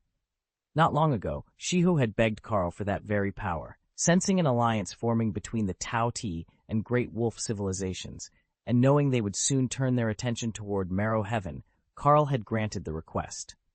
In doing so, Shiho surrendered his original body, but he gained far greater strength in return. Ruoning's eyes lit up. If Shiho could host a Void engine, why shouldn't she? Carl allowed himself a brief glance at Ruoning, then at Huaye, whose equally curious gaze lingered on Carl. Finally, he shook his head with polite regret. "I'm sorry, Ruoning, but the Styx Void engine bonds only with mechanical life forms. I trust you understand." Ruoning masked her disappointment with a formal nod, even as frustration smoldered behind her calm facade. Carl, the god of death, had entrusted the Void engine to Huaye to keep him under his thumb. But when it came to Ruoning, the rules changed. A direct descendant of the ancient angel civilization, she'd fought her way through countless battles to reach the present. Though more warrior than researcher, she'd learned enough about forbidden technologies to be dangerous. Carl suspected that if Ruoning ever got her hands on a Void engine, she'd uncover its deepest loopholes. "Is that so?" Ruoning arched an eyebrow, a sneer tugging at her lips. "Seems the Tao-Ti civilization is aiming to leave everyone else in the dust." Carl's expression remained unreadable. "There is something else," he said quietly. "While the Void engine I've given you is intrinsically limited, I can offer you an upgrade to your divine body." At those words, Ruoning's eyes widened. She'd assumed the engine itself was her greatest prize, and she hadn't much cared about Huaye's reaction. After all, her alliance with him had always been about securing larger gains. She knew only fragments of the engine's true potential, rumors of He-She's and Holy Kesha's experiments, but enhancing her own divinity, that was an opportunity too valuable to dismiss. Ethan watched in stunned silence as Death God Carl shook his head. Ruoning's smile faltered. She'd hoped to secure the Void engine, but before she could protest, Carl offered something far more spectacular. "What if, instead of the Void engine, I grant you access to fourth-generation divine body technology?" he proposed. Ruoning's eyes widened. The Void engine was mysterious and undeniably powerful, but the fourth-generation divine body was a proven marvel of immortal cultivation, visible, tangible proof of supremacy in the known universe. If forced to choose, she would always pick the divine body enhancement. After all, even the mighty Holy Kesha had fallen only through a moment's carelessness. Otherwise, no one could have touched it. "Are you serious?" Ruoning asked, her voice trembling with the hope. "Absolutely," Carl replied, inclining his head. "With your divine body upgraded, you'll be more than a match for the mellow heavenly court." A tense silence settled over the chamber. Huaye shifted uncomfortably, but said nothing. Across the table, Ethan felt a surge of conflict. Carl's offer would strengthen Ruoning immeasurably, and yet it served Carl's own designs. The Death God aimed to hasten the brewing war and was determined to find Lena. He needed a heavyweight on his side who could stand up to Ethan's own growing power and force his hand. Ethan clenched his fists, watching Ruoning's hopeful face. The balance of power was shifting, fast, and he would have to choose where his loyalties truly lay. The fourth-generation divine body was Ruoning's trump card. Its power gave her the confidence to confront Ethan rather than cower before him. Chapter 238. Everyone has their own agenda. Carl, the god of death, watched from the shadows as Ruoning's composure finally cracked. Ever since Ethan had shattered her divine form, she'd grown wary of him, and that wariness hadn't gone unnoticed. Huaye, too, tread more carefully around Ethan, well aware of how formidable Ruoning had once been. Confrontation was the last thing on Huaye's mind. In the grand hall of the celestial court, golden light spilled over polished marble. Huaye stepped forward without hesitation, voice smooth as silk. "My king requests access to the second-generation divine form's privileges." He offered a courteous bow, though his eyes glinted with ambition. If a fourth-generation body was within reach, one so powerful, it would be unprecedented. Ruoning curled her lips in amusement. She'd never been one to mask her strategies, but until now she'd played the game with subtlety. Today, she showed her impatience outright. "We don't have nearly enough materials," Carl interjected calmly, his voice carrying the weight of inevitability. "Remember how many it took just to fuel King Huaye's void engine?" Huaye's brow shot up. "Not enough materials? Are you suggesting?" His tone wavered for the first time. "That allocation," Carl continued evenly, "has already been earmarked for Ruoning's fourth-generation ascension." A hush fell over the chamber. Huaye's rage nearly surfaced, but he swallowed it, forcing a polite smile. "My second-generation vessel is hardly inferior." Ruoning raised an eyebrow, her gaze cool and unyielding. "You're already in your third-generation form," she reminded him. "I'm only on the second. If anyone deserves priority here, it's me." Silence stretched as ambitions clashed in that gilded hall.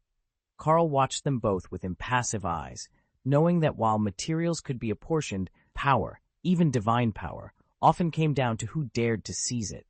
And in that moment, both Ruoning and Huaye realized that Ethan's name would be whispered in their courts for a long time, and that every faction would pursue its own hidden agenda. Carl, the god of death, lounged in his obsidian throne room, his crimson eyes gleaming with anticipation. Across from him stood two kings, the impetuous Huaye and his advisor Ruoning.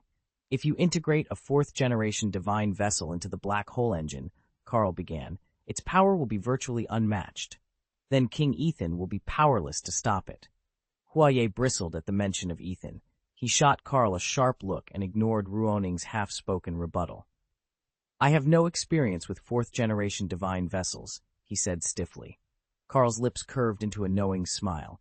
"You'll learn in time, and Ruoning here will guide you. In fact," he added, leaning forward, "I'll upgrade you to a third-generation divine vessel immediately." That was precisely Carl's plan, to tempt Huaye with a taste of greater power, ensuring his compliance. Huaye, already ensnared by Carl's machinations, had little choice but to agree. "Fine," Huaye said, masking his eagerness with a curt nod. "When do we begin? The sooner I deal with those short-skirted nuisances, the sooner I can help you eliminate Ethan." Carl waved a slender hand. "Start whenever you wish. I have no patience for delays." A triumphant grin broke across Huaye's face. Ascending from a second to a third-generation divine vessel would vastly amplify his strength and bring him one step closer to dominating Ethan. Ruoning could hardly believe her luck. As the new bearer of the fourth-generation divine body, she'd stepped into power few mortals even dreamed of. In her heart, she knew the god of death, Carl, must have an ulterior motive. There were bound to be hidden clauses, secret debts to repay. Still, none of that mattered now. With this divine vessel, she would rise straight into the Pantheon's upper ranks. What baffled her was why Carl had chosen her instead of Huaye. After all, Huaye wasn't some untested recruit. Even in the previous era, he'd been a king-level warrior, feared by Morgana herself. Imagine the force Ruoning would become once she mastered her new gift. Yet beside Huaye, she felt like a footnote. Huaye's original story was a tapestry of betrayals and bruised pride. He'd been deceived, manipulated into leading armies against the mellow heavenly court, branded the villain in a chronicle he never wrote. In spite of his flaws, his inexperience, his impulsiveness, his all-too-human fears, he bore himself with the quiet authority of a true king. That earned him Carl's attention in the first place. And now Ruoning wondered, was she merely the god of death's pawn in some grander game? Or was this power her chance to outshine them all? During his reign, Ethan proved remarkably adept at balancing the competing interests of the realm, though he often did so at the expense of the female angel. He regarded that sacrifice as essential, for it paved the way to his ultimate success. Countless malcontents still longed for the strict order and splendor of the Tiangong era, and Ethan shrewdly tapped into that nostalgia. By aligning his own ambitions with the hopes of the people, he forged a bond that few could break. As a villain, Ethan was singularly focused. He possessed clear objectives, sharp strategic insight, and a flexibility that allowed him to adapt on the fly. In these three crucial respects, purpose, intellect, adaptability, he dwarfed his rival, Ge Xiaolun, who simply lacked such a comprehensive skill set. Ethan placed little value on pride. Even Karl, the god of death, calculated that imbuing him with a fourth-generation divine body, complete with an integrated black hole engine and layers of built-in backdoors, would carry a 1% risk of total defiance. 1% might sound negligible, but when you consider that Ruoning's own enhancements boasted an abort rate no higher than 1 in 10,000, it underscored just how formidable Ethan's potential for autonomy and dominance truly was. Ethan leaned over the battle schematics and realized it immediately. Karl, the god of death, would never have granted Huaye a fourth-generation divine vessel. Even when Karl bestowed one on Ruoning, it was strictly to keep Huaye in check. Ruoning's grand design has always been to enforce the Heavenly Palace's new order, a realm where male and female angels alike bend to her rule, but without the raw power to back it up, her ambitions were destined to remain just that, ambitions. Now, however, Karl intends to give Ruoning exactly the strength she's been missing. Not only will she receive a genuine fourth-generation divine vessel, she'll also inherit an Ansu silver weapon in its dark silver form, much like the one Sumali wields. Ansu silver weapons are renowned for their near indestructibility, but notoriously difficult to empower with Starfate. Karl hasn't had time to forge a custom Star Destiny for her, so she'll have to make do with this unrefined blade. Even so, its lethality will multiply Ruoning's combat power several times over, especially when combined with her mastery of wormhole technology, which lets her channel silver blades across multiple dimensions. Ethan's signature armament, the Dark Su silver weapon, possessed a remarkable ability. A single blade could fragment into dozens of spectral shards, each one guided by his will to overwhelm any foe. A few days later, having just ascended to a fourth-generation divine body, and his comrade Huaye, newly risen to a third-generation divine body, stepped out into the courtyard together. Huaye flexed an arm, marveling at the surge of power pulsing beneath his skin. "This is incredible," Huaye said, eyes bright with excitement. "Your fourth-generation body must be leagues ahead of my third generation, right, Ethan?"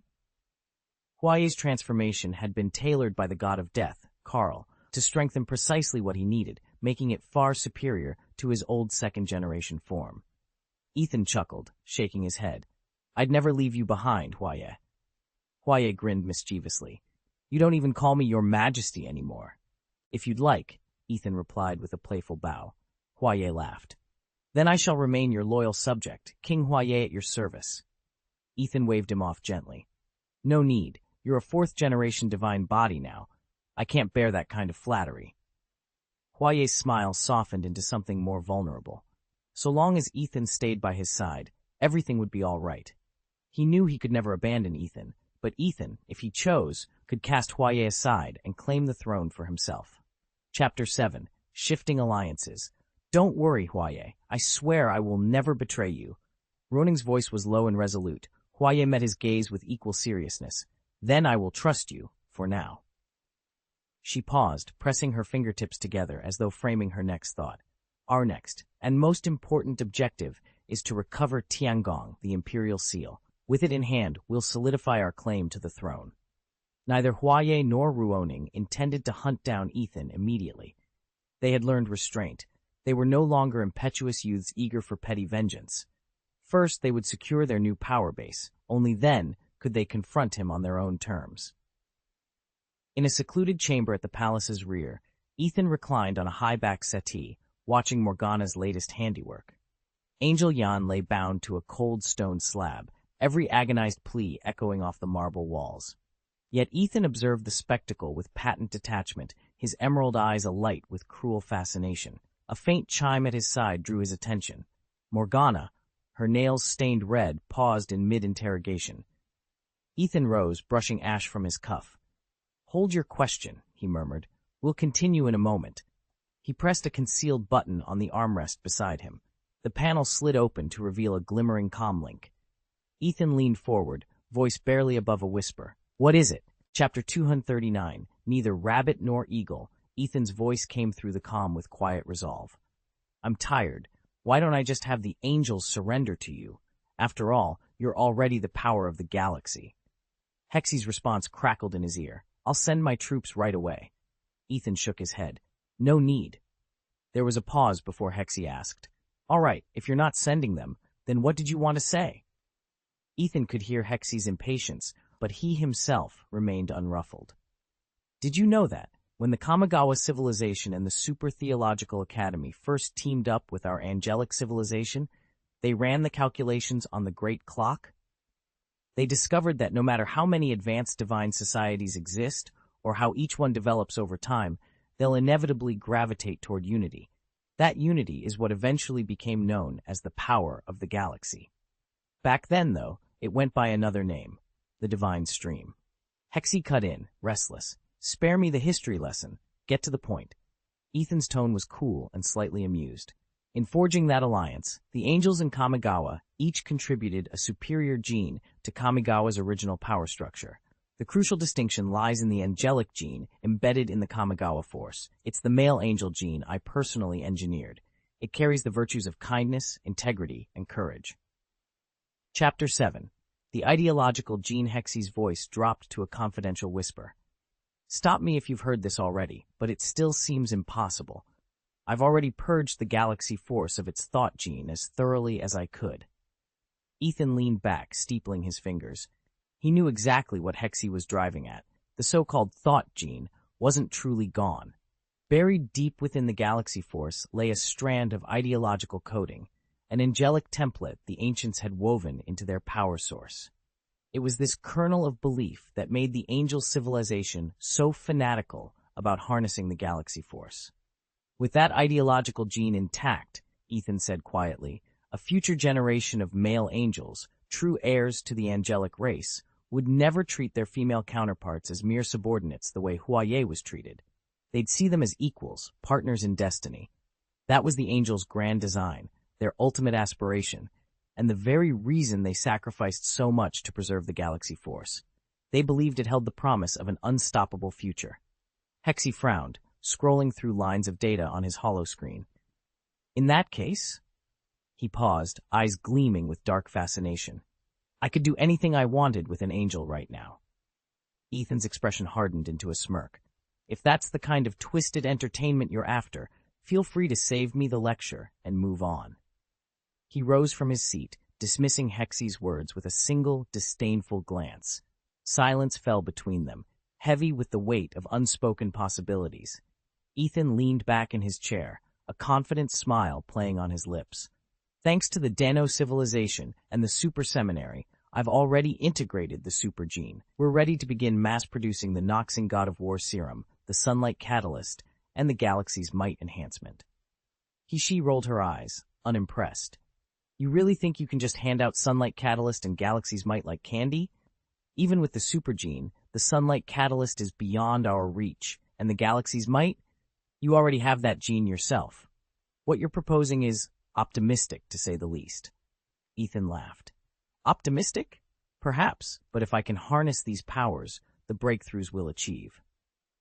Before he could finish, she cut in, her tone suddenly serious. Angel Yan has been captured by Morgana. Ethan's grin faltered. Morgana? She nodded. Yes, I watched it happen. How could you know? He asked, frowning. Before Angel Yan went dark, the Sanctum of Knowledge synced to the network and uploaded every scrap of data. And the Angel gene implant still had a backdoor installed, by yours truly. There was no way to hide her movements, or Morgana's. She shook her head. And Morgana isn't even going by that name anymore. She's assumed the alias Liang Bing, and, to my shock, she's aligned herself with you, Ethan. Ethan stared at her, a mix of intrigue and wariness in his eyes. The playing field had just become a lot more complicated. Hexy had lived long enough to think herself immune to sudden emotions, until Ethan appeared. The moment she laid eyes on him, her heart betrayed her. After centuries of composure, she felt that heady rush of love at first sight. She'd never reacted like this before. Even Sumali's bold, unsolicited kiss had barely registered compared to the spark Ethan ignited in her. She tried to steel herself against him, knowing how easily her resolve could crumble. Then, without a single word of farewell, Ethan simply went offline, disappearing from the networks and quietly abdicating his seat. He left the realm in her care, but spared her the formalities of regency. Thank heavens he'd been mindful enough not to saddle her with the full burden of power. He must have realized that in her current state, torn between duty and desire, she might compromise everything, or worse, pawn off the angel civilization to a rival just to settle her nerves. But Hexie wasn't about to let chaos reign. She'd already drawn up her next move. When Angel Yan returned, she would put him through a trial designed to awaken and amplify his divine core, then slip away in triumphant grace. Let Huaye make a triumphant return if he dared. Chickens and stray dogs, skeletal remains in forgotten tombs, the court's endless circus of fools, they were nothing. Even Karl, the dreaded god of death, posed no real threat to her carefully laid plans. Once Angel Yan's sacred form was perfected, she would ride off into glorious retirement. And this time, nothing would stand in her way. Ethan's mental suppression algorithm is nearly finished, and yet the finer points still elude him. That's why he's holed up in Bengbu, racing against time to crack the code before his enemies close in. Meanwhile, Angel Yan has fallen into Liang Bing's clutches. He never anticipated Liang Bing's true strength. Compared to Liang Bing, Angel Yan, his own sworn brother, was hopelessly outmatched. Now he sits bound and helpless, Morgana's agents circling like vultures. Morgana herself has set her sights on the sacred archives of knowledge and is determined that Angel Yan will never escape to warn Ethan. Ethan, too, is in no position to storm to Angel Yan's rescue. From his vantage in the Merlot Heavenly Court, he watches helplessly as Huaye unleashes the Tao Ti and Giant Wolf civilizations, hundreds of bloodthirsty mercenaries, against him. He can't break free of this celestial stronghold until his mental suppression protocol is perfected. And make no mistake, Ethan isn't foolish enough to send an untested novice to save the day. He knows better than to trust a baby recruit with a mission of such magnitude. Besides, where Morgana is concerned, mere tricks and clones won't suffice. In his own territory, he once forced Huaye into a corner. Huaye didn't even know how to fire her black hole engine before Ethan's clone had her pinned. But Morgana's power dwarfs Huaye's. Trying the same gambit against Morgana would be suicide. So Ethan remains, day and night, poring over algorithms and schematics. Time is slipping away. Angel Yan's fate hangs by a thread, and if Ethan fails, the entire sacred archive may fall into Morgana's hands. Can you help me? Hishi's voice was calm, betraying none of the urgency beneath. He didn't elaborate. He didn't need to. Ethan had seen Morgana seize Angel Yan, and Pan Zhen had witnessed it too. Would either of the two gods or the God King intervene on his behalf? Ethan tilted his head, a faint smile curving his lips. I have nothing to do with the angel civilization, he replied smoothly. I'm here for Liang Bing. Even if I wished her ill, I can't harm someone simply because I have no personal stake. Hishi studied high, memor for a moment. Since the Sacred Knowledge Network's formation, every incident involving Angel Leng and the others had been uploaded for all to see. Hishi knew exactly what Ethan had done to Leng, and yet he felt no outrage. He had seen worse. Moreover, Angel Lingxi, Angel Yitian, and Angel Weifeng had emerged unscathed. You needn't share their ties to lend your aid, Your Majesty, Hishi ventured. Why not propose your own terms? Ethan's smile was composed as ever. A future Angel King. What universal standard determines the title? Frankly, even I haven't nailed it down yet. Hishi wasn't surprised that Ethan already knew Angel Yan had proclaimed herself the new Angel Queen. Yan's true nature had been exposed long ago. A dull ache throbbed at Hishi's temples. Very well, Your Highness King Tianji, he said, forcing a polite tone. Take the time you need to refine those criteria, then let me know. With that, Ethan terminated the secure channel. Chapter 240. Hishi's Thoughts. Ethan felt neutral about angels in general. He neither loved nor hated them. Of course, there were a handful he liked. Hishi happened to be one of them.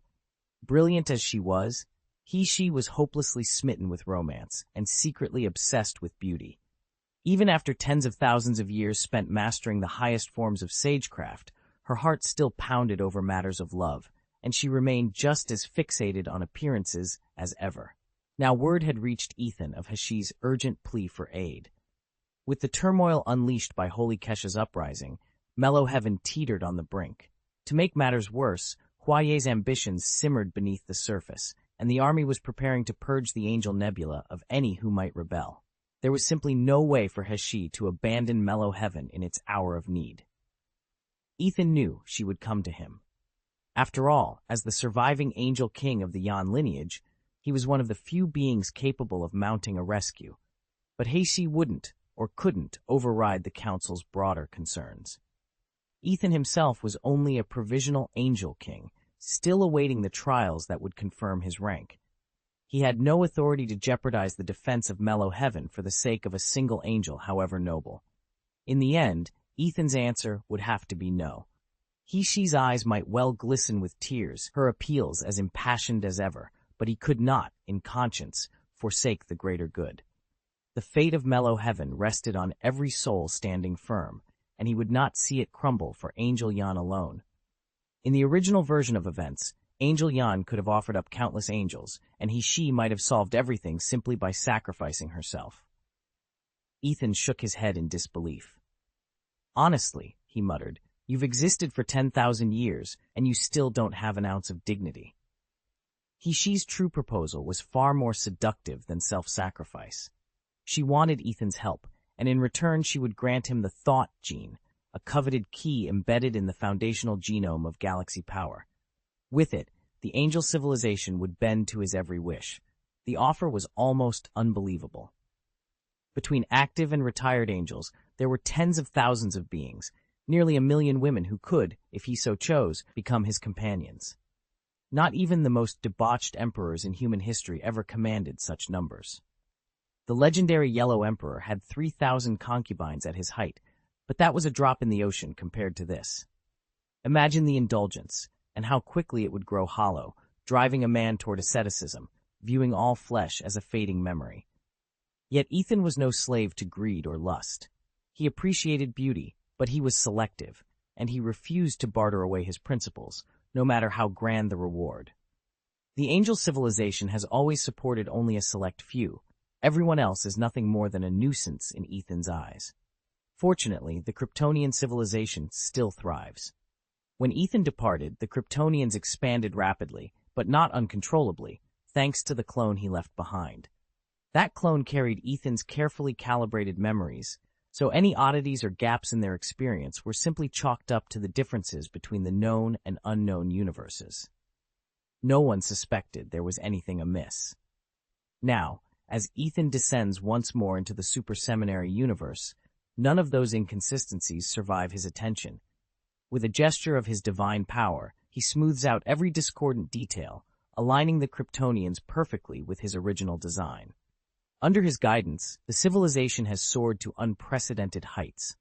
Where once they relied solely on a dozen war gods and legions of super soldiers, they now possess the technological and strategic prowess to dominate the entire known universe. At the pinnacle of their hierarchy, even the greatest Kryptonian deities pilot void engines, an innovation gifted by Ethan's foresight. In this refined iteration, the Kryptonian civilization stands ready to sweep across the cosmos, and behind their newfound strength lies the quiet certainty that wherever Ethan goes, order and power follow in his wake. Ethan stared at the schematic hovering before him, disbelief warring with excitement. The latest version of the gene database had just dropped, and the hottest upgrade wasn't the No-Star War God super gene after all, but the Void Engine. That didn't mean the No-Star War God gene was obsolete. In fact, it was still among the very best. But the real game-changer was what happened when you combined the two. Even at a modest 10-frequency Void Engine, precisely what Ethan had provided, this fusion transformed any No-Star War God vessel into a war machine of near-mythic power. Most deities in the known universe would crumble before it. After all, the No-Star War God gene remained their core. The Void Engine only amplified its potency. Ethan's allies were already buzzing. Fourth-generation divine bodies, once feared for their sheer resilience, would now falter under the onslaught of these void-infused weapons. The 10-frequency void engine could coat any god-slaying blade with pure void energy, instantly converting it into a void weapon. Such blades didn't merely slice flesh, they rent atomic bonds, bypassing conventional defenses. Against any opponent below 4th-generation status, these weapons guaranteed critical strikes, true damage, debilitating injuries, and a lingering state of weakness. Combine that with the raw destructive capacity of the no-Star War god gene, and you had an arsenal firing on all cylinders. More important, this hybrid build was uniquely resistant to void nullification protocols. Even the most aggressive void denial attacks couldn't shut down their gene engines outright. Ethan leaned back in his seat, a slow smile spreading across his face. The battlefield was about to change forever, and he held the key. "Honestly, this is absurd," she muttered. "If there's no way to stop the invasion, the fallback should be a full system shutdown. Surely it's better than letting them be slaughtered outright. Why not follow his example and install a self-destruct protocol? Besides, the angel civilization's quest for a true male god could be satisfied by the tens of thousands of 3rd-generation super soldiers from the Krypton civilization. Those warriors aren't fragile. They don't crumble to dust. They even have wings, steely in color, of course, but wings all the same. From the angel's point of view, that makes Krypton an ideal partner. No wonder she, the old trickster, had similar thoughts. Yet she's so confident in her own defenses, she won't even consider retreat until Huoye's black hole engine drags her down along with the singularity. Morgana's sudden capture of Angel Yan must be a delightful surprise for her. With their leading angel now in chains, the survivors are running out of places to hide. Chapter 14. He-She's Gambit. He-She ran the possibilities through her mind one by one. First, she might already have hidden fail-safes before plunging into the black hole. Angel Yan was cunning, and even though she'd lost the title of King of Angels, Yan could still evade every trap. Second, Fraser's return was a certainty. And third, the young angels loyal to Angel Yan hadn't been harmed in this timeline. They could easily gather reinforcements and descend on Blue Star to track down their queen. For Ethan, any of these scenarios was an invitation to devour what remained of the angelic civilization. Merlot Heaven had collapsed, and the angels' morale lay in ruins. What lingered now were mostly inexperienced youths, and although He-She had summoned the seasoned angels back into service, their upgrades and transformations would take precious time. She could always expose the sub-biological engine's limitless resources to accelerate their evolution, but that risked revealing her greatest advantage. He-She knew she must proceed with the utmost caution.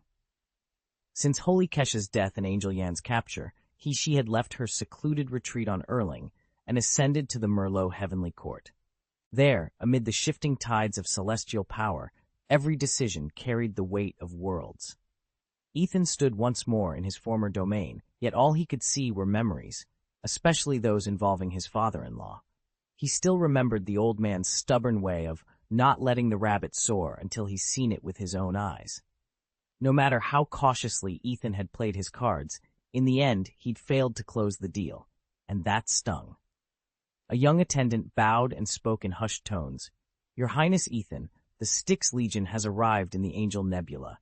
They represent the Taoti civilization, the Giant Wolf civilization, and several other advanced aerospace cultures." At his side, a squadron of angels glided into the chamber, their wings folding neatly behind them. The lead angel, a tall, silver-haired woman, halted before him and inclined her head. "They reached this sector faster than our scouts predicted," she reported. Ethan met her gaze, his expression calm but sharp. "Very well. Prepare to receive their envoy." He paused, allowing the weight of his words to settle. "Let's see what they've brought to the table."